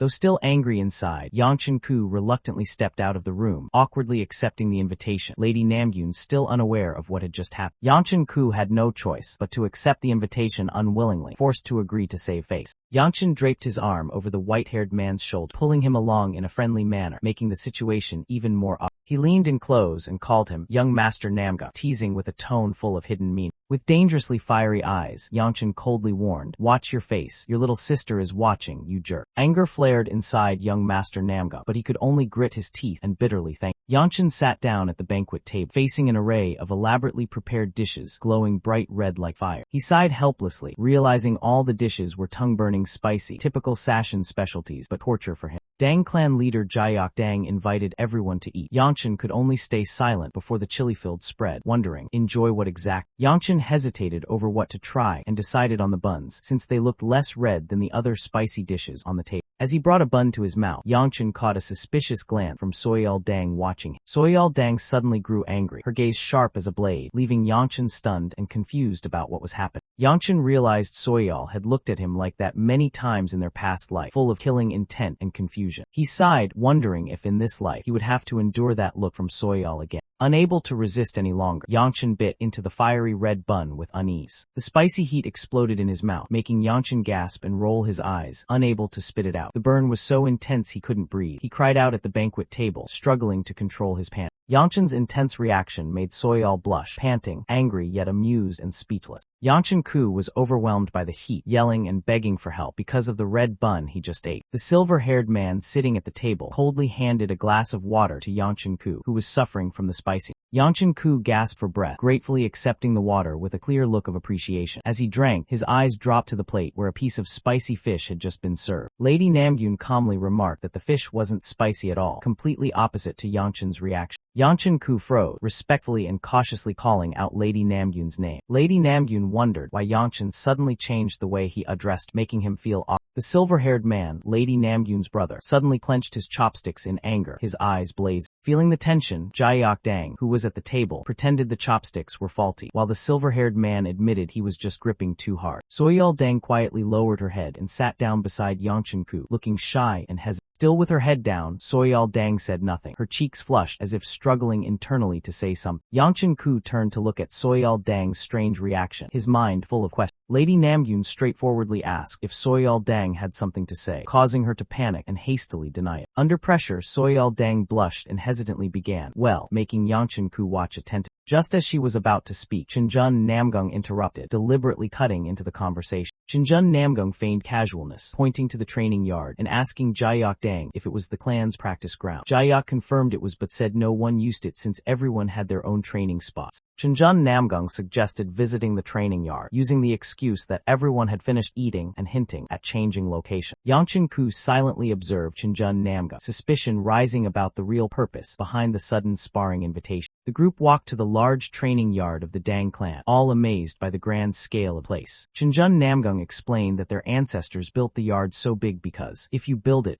big, while Jayak Dang just gave a polite smile. Jayak Dang shared that Soyal Dang used to train here off even just to beat, which made Soyal shout loudly in protest. Soyal Dang felt embarrassed and stammered as her brother revealed old stories in front of Yangchen Ku, who sighed in relief that they weren't blood-related. Chinjun Namgung gave the excuse of digesting after the meal to suggest a sparring match, even though Yangchen Ku hadn't eaten much. Unable to hide his intention, Chinjun Namgung bluntly invited Yangchen Ku to fight, leaving him confused and suspicious. Chinjun Namgung smiled coldly inside, clearly eager to give Yangchen Ku a serious beating, but didn't expect his opponent to be so unmanageable. Yangchen Ku laughed awkwardly when asked to spar with Lei Long, Chinjun Namgung trying to find excuses to refute. Lady Namgyun immediately dismissed Yangchen's excuses, pretending to worry for Chinjun. What if you accidentally hit his face? Chinjun Namgung stepped forward with a sly smile, proposing a friendly sparring match without using internal energy. Chinjun's eyes turned cunning as he taunted. What do you say? Clearly not intending anything similar. Yangchen Ku quietly smirked, mocking the hypocrisy. Friendly, no internal energy. Listen to him. Yangchen suddenly countered with a sharp question. Do you even have the skill to teach me? Leaving Chinjun speechless. Lady Namgyun tried to intervene, using age as an excuse to save face for Chinjun, but only made things tenser. Chinjun Namgung smirked, accepting Yangchen Ku's challenge, his cold gaze startling Lady Namgyun. Chinjun unleashed his killing intent, internal energy enveloping his body, revealing his true nature beneath the friendly spar facade. The two opponents stepped into the arena, tension thick between them as their eyes locked in focused anticipation of the fight ahead. Chinjun was about to say you go first, but Yangchen quickly cut in, politely yet sarcastically. Please, you go ahead. Yangchen's reply made Chinjun grit his teeth in frustration, but he still tried to keep a calm exterior. Without hesitation, Chinjun shouted, "Allow Emmy," and charged forward like a storm, his speed and force shaking the air. Chinjun unleashed a thunderous kick at Yangchen Ku with full power, kicking off an intense battle. The lightning-like kick came crashing down, but Yangchen Ku stood firm, unfazed by the overwhelming pressure. Chinjun kept closing in, relentlessly pressing Yangchen Ku with superior speed and strength. A powerful strike filled with killing intent slammed down on Yangchen, yet his eyes remained calm and watchful. Yangchen quickly realized the last two moves were just feints to deceive. Narrowing his eyes coldly, he concluded, the next move is the real attack. Just as expected, Chinjun lunged with a deadly strike, his sword energy bursting fiercely, targeting the trap he had set. From Lady Namgyun's perspective, the fight was too fast, the clash between them like battling dragons and tigers. Lady Namgyun was stunned, no longer playful as before, realizing this fight far exceeded a friendly spar. Scene shifts to a flashback of Soyal Dang's childhood. From a young age, she was different, always gentle and full of emotion. While other kids played with cats and dogs, Soyal Dang happily lay beside fierce beasts like tigers and wolves, a truly extraordinary child. Her sharp, tilted eyes, the fierce gaze of a wolf that scared others, yet fascinated her. Sharp fangs peeked out amid growls, something that made others back away but attracted her deeply. These apex predators, feared by all, were the creatures she found more captivating than anything else. Soyal Dang sighed on the back of the great wolf Dang. Isn't there any man like you? She shook her head in exasperation, thinking of Chinjun Namgung, the effeminate man she had no feelings for. Hugging Dangrang affectionately, she continued to lament, why is there no one like you in this world? Yet despite all that, she eventually met the man of her dreams she never dared believe existed. And that man was Yangchen Ku, standing before her with a bewildered expression in the shimmering light. Soyal Dang's heterochromatic eyes widened, her face flushed, her heart seeming to stop at his image. Suddenly, Soyeol realized her heart was pounding wild when she saw Yangchen-ku, leaving her so confused she didn't understand what was happening. She hurriedly convinced herself it was just an illusion caused by the cold weather, and that seeing Yangchen tomorrow would make everything normal again. But the next morning, seeing Yangchen in the bright hall light, Soyeol was drawn to his calm demeanor and couldn't look away. She observed closely and noticed Yangchen's slanted eyes held a strange charm that made her heart feel like it would leap out of her chest. When she saw Yangchen couldn't handle spicy food, Soyeol couldn't help but silently exclaim how adorable and handsome he was. Even when he drank water, his natural clumsiness moved. Every little thing Yangchen did seemed utterly charming in her eyes.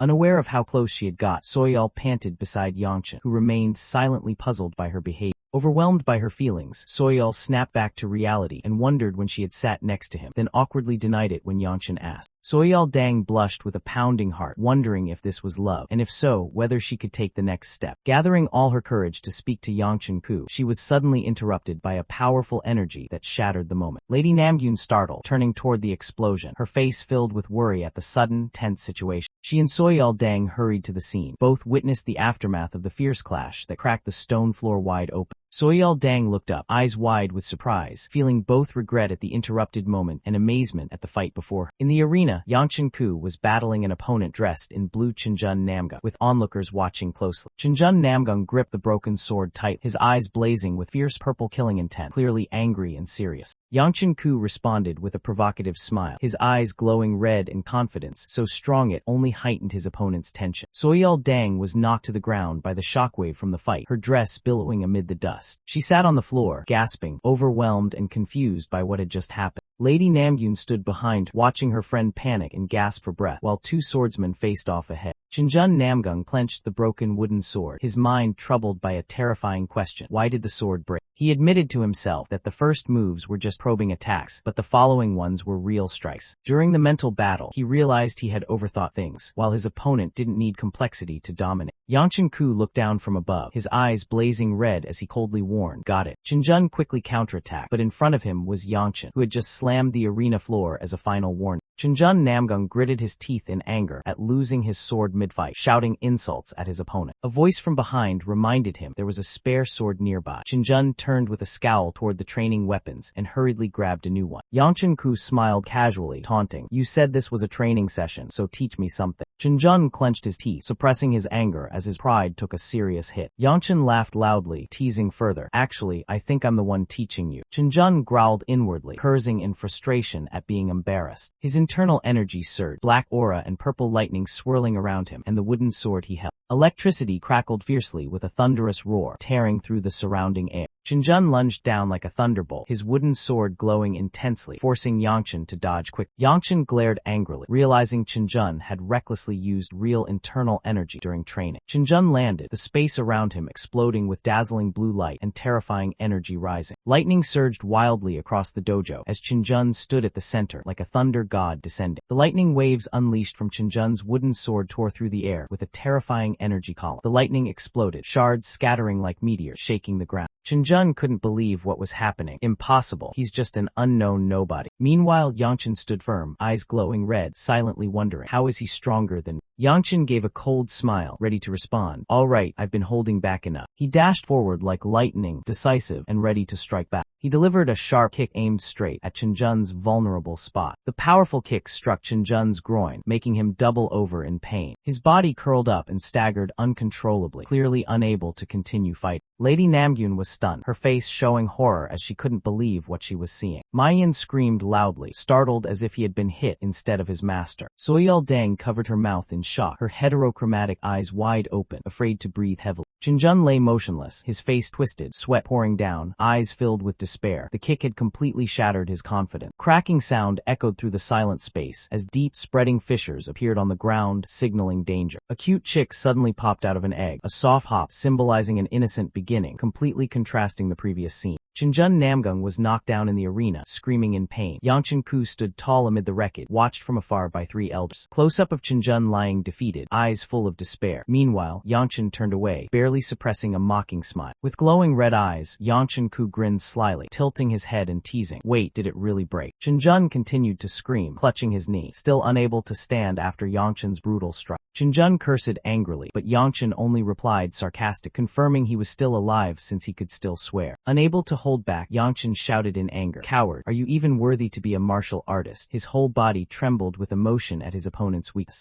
Chinjun Namgung gritted his teeth threateningly, vowing to report Yangchen Ku to the entire martial world and disgrace him within his clan. Yangchen didn't respond, only coldly asked with killing intent, "Hey, how many people have you killed?" Without waiting for an answer, Yangchen pressed on. At least a dozen, right? Leaving Chinjun stammering in horror. Yangchen yanked Chinjun's collar hard, preparing for another punishment. A terrified scream rang out as Yangchen twisted Chinjun's arm in fury, causing him excruciating pain and shaking all over. Jiayok Dang rushed over to intervene, pleading, "Master Ku, please stop." Yangchen retorted angrily that Chinjun had been using killing internal energy from the start and loudly criticized the blind interference. Jiayok Dang responded firmly, "Chinjun is from the Namgung family. You know the consequences if you punish him further." Yangchen growled, insisting he had held back because Chinjun was Namgung, then challenged Jiayok. What if the roles were reversed? Jiayok Dang fell silent, unable to answer. Yangchen's question left him speechless. Jiayok rubbed his forehead and sighed helplessly as the situation spiraled out of control. The cracked sound seemed to release psychological pressure. Chinjun curled up, clutching his head, trembling all over, his eyes bloodshot with anger and pain. Yangchen walked away with a blank expression. In the distance, Jiayok stood beside a kneeling, screaming Chinjun. Yangchen's face grew vacant as doubts crept in after his outburst. He wondered, did I go too far? His expression slowly shifted to confusion. He thought about reporting to the second elder that he had beaten Namgung's son so badly he couldn't get up. Still, Yangchen reassured himself that if he explained clearly, the elder might understand and even praise his action. Yangchen Ku silently believed he did nothing wrong since everyone witnessed the truth clearly. As he was about to leave, a hand suddenly grabbed his sleeve. Yangchen turned around in surprise, not understanding who had stopped. Lady Namgyun gently said, "Name, please tell me your name."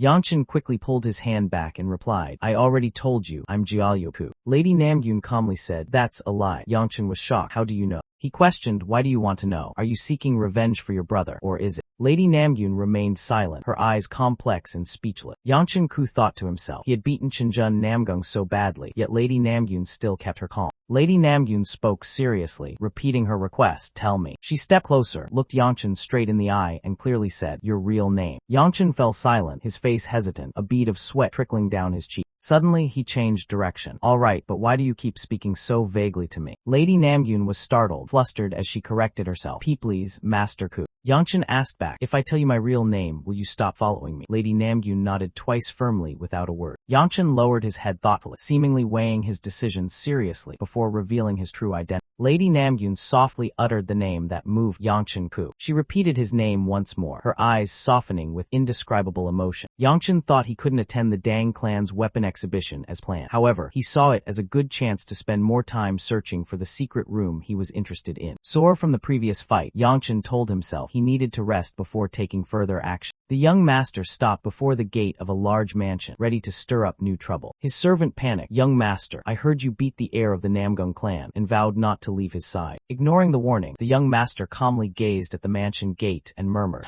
Elsewhere in the mansion, Miss Y sat leisurely on the porch, admiring the lotus pond. The servant rushed into the room, calling out loudly, "Young master." Seeing Miss Y, he quickly asked, "Have you seen the young master?" Miss Y shook her head in confusion. The servant panicked while Miss Y curiously asked, "What's wrong?" Miss Y explained, "He left this morning to have a meal with someone in the mansion." "Oh, breakfast." The servant scratched his head in frustration upon hearing that the young master had even fought with the Namgung family. Miss Y looked worried, but something flickered in her eyes. Miss Y's gaze turned sharp, golden light flashing, signaling she was contemplating something serious. Standing on a high balcony, Miss Y looked down into a deep abyss, the former land of a glorious clan. The Yon family in Jumchen was once the strongest martial house and richest merchant guild in Central Plain. They produced legendary masters and controlled major powers across the region. Yet that glory ended in a horrific massacre. No one knew why. Old records said all secrets and treasures were buried beneath a white maple tree. The young master, sweating profusely, cursed, "White maple my foot." He slipped into the forest, panting and complaining, "Not white, not maple, what nonsense." He grumbled further, "No maple leaves this season. The tree must have rotted ages ago. White maple my foot. Someone made that up to fool people." His stomach growled loudly. After all that mountain climbing, he hadn't earned a single meal. The young master sighed. No breakfast, exhausted from training, now wandering the mountain. Miss Y silently followed behind, carrying a large bag. Miss Y smiled and offered a pastry. "Do you want to eat this?" Yangchen Ku ate while teasing Xiala Y, making her angry for being compared to a pig. Xiala happily showed off her large food bag, saving Yangchen Ku from hunger. Surprised by her appearance, Yangchen shouted, asking why Xiala was here. Xiala just smiled brightly and innocently as if nothing had happened. They sat together enjoying a feast of delicious dishes prepared by Siala. Yangchen guessed that everyone had noticed his disappearance, so Siala came up the mountain to find him. She boldly declared, Siala has arrived, but he gently reminded her to sit down to avoid getting hair in the food. Yangchen sighed, thinking he had enough food, but still hadn't found the white maple tree. Complaining as he ate, he considered the idea of a white maple in summer ridiculous, but Siala remained dreamy because it was beautiful. Finally, though reluctantly, Yangchen admitted its beauty and continued eating in silence. A sudden thunderclap startled Yangchen Ku, causing him to drop the piece of meat he was eating. Yangchen got angry when Siala accidentally mentioned she had once seen the white maple tree. Hearing her confirm she had seen it with him, Yangchen felt suspicious and confused. Siala confidently affirmed it with a bright smile. Yangchen began stammering as he reasoned from her words, leading to an unexpected possibility. Before them, the white maple tree truly appeared under the moonlight. Yangchen pointed out that the tree was clearly not white, while Siala insisted it was the white maple. He suggested going back, thinking she needed an eye exam, but Siala argued the opposite. Yangchen felt frustrated for believing her, while Siala was confused about why.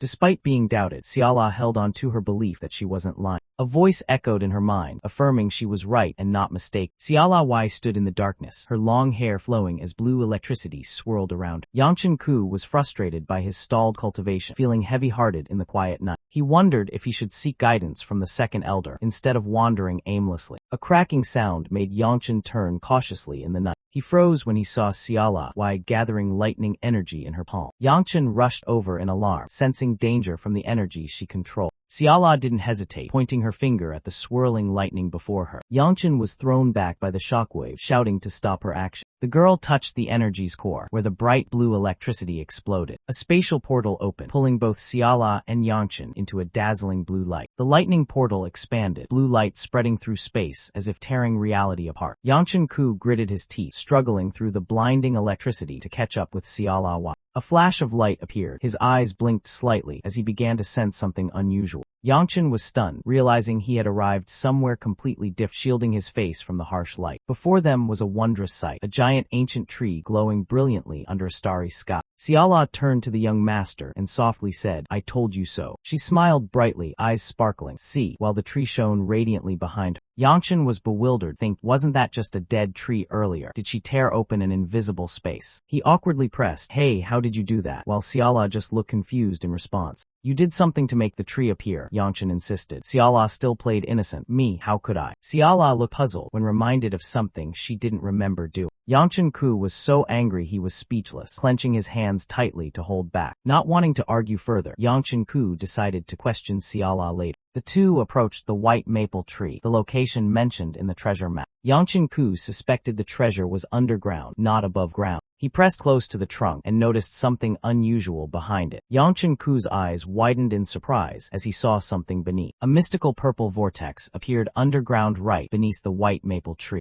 Yangchen Ku realized that vortex was the entrance to the treasure mentioned earlier. Siala excitedly jumped down first, surprising Yangchen Ku, who called after. Siala was swirling inside the portal of light, smiling and urging Yangchen Ku to follow. Quick! Yangchen Ku gritted his teeth in frustration, annoyed by Siala's reckless action. He sighed helplessly but followed after her, having no other choice. A mysterious stranger appeared near the white maple tree, watching the spot where the two had just disappeared. He spoke coldly, showing suspicion as he noticed something unusual. The man smiled wickedly, calling them little rats as he stepped closer. He began entering the ancient tomb through a secret passage. Yangchen Ku landed underground, luckily unharmed from the fall. He quickly spotted Siala standing ahead, looking worried. Yangchen Ku angrily asked Siala why she acted so recklessly. They entered a stone tunnel fork where dim light and echoing "Du done" sounds warned of danger. The young man hesitated before two paths, sure the treasure lay ahead but unsure which way was right. The girl focused intensely, her hair antennae standing up signaling something, surprising the young man. She pointed firmly in one direction, making the young man confused as he asked if she was something unusual. They both entered a tunnel leading to a magical clearing with an ancient glowing tree in the dark night. The young man agreed to follow her direction. While she was happy he finally listened, at least for now. The corridor ahead was silent, a lone torch burning bright, guiding them deeper into the stone maze. A mysterious figure dressed in black suddenly appeared, lunging from the shadows like an ambush.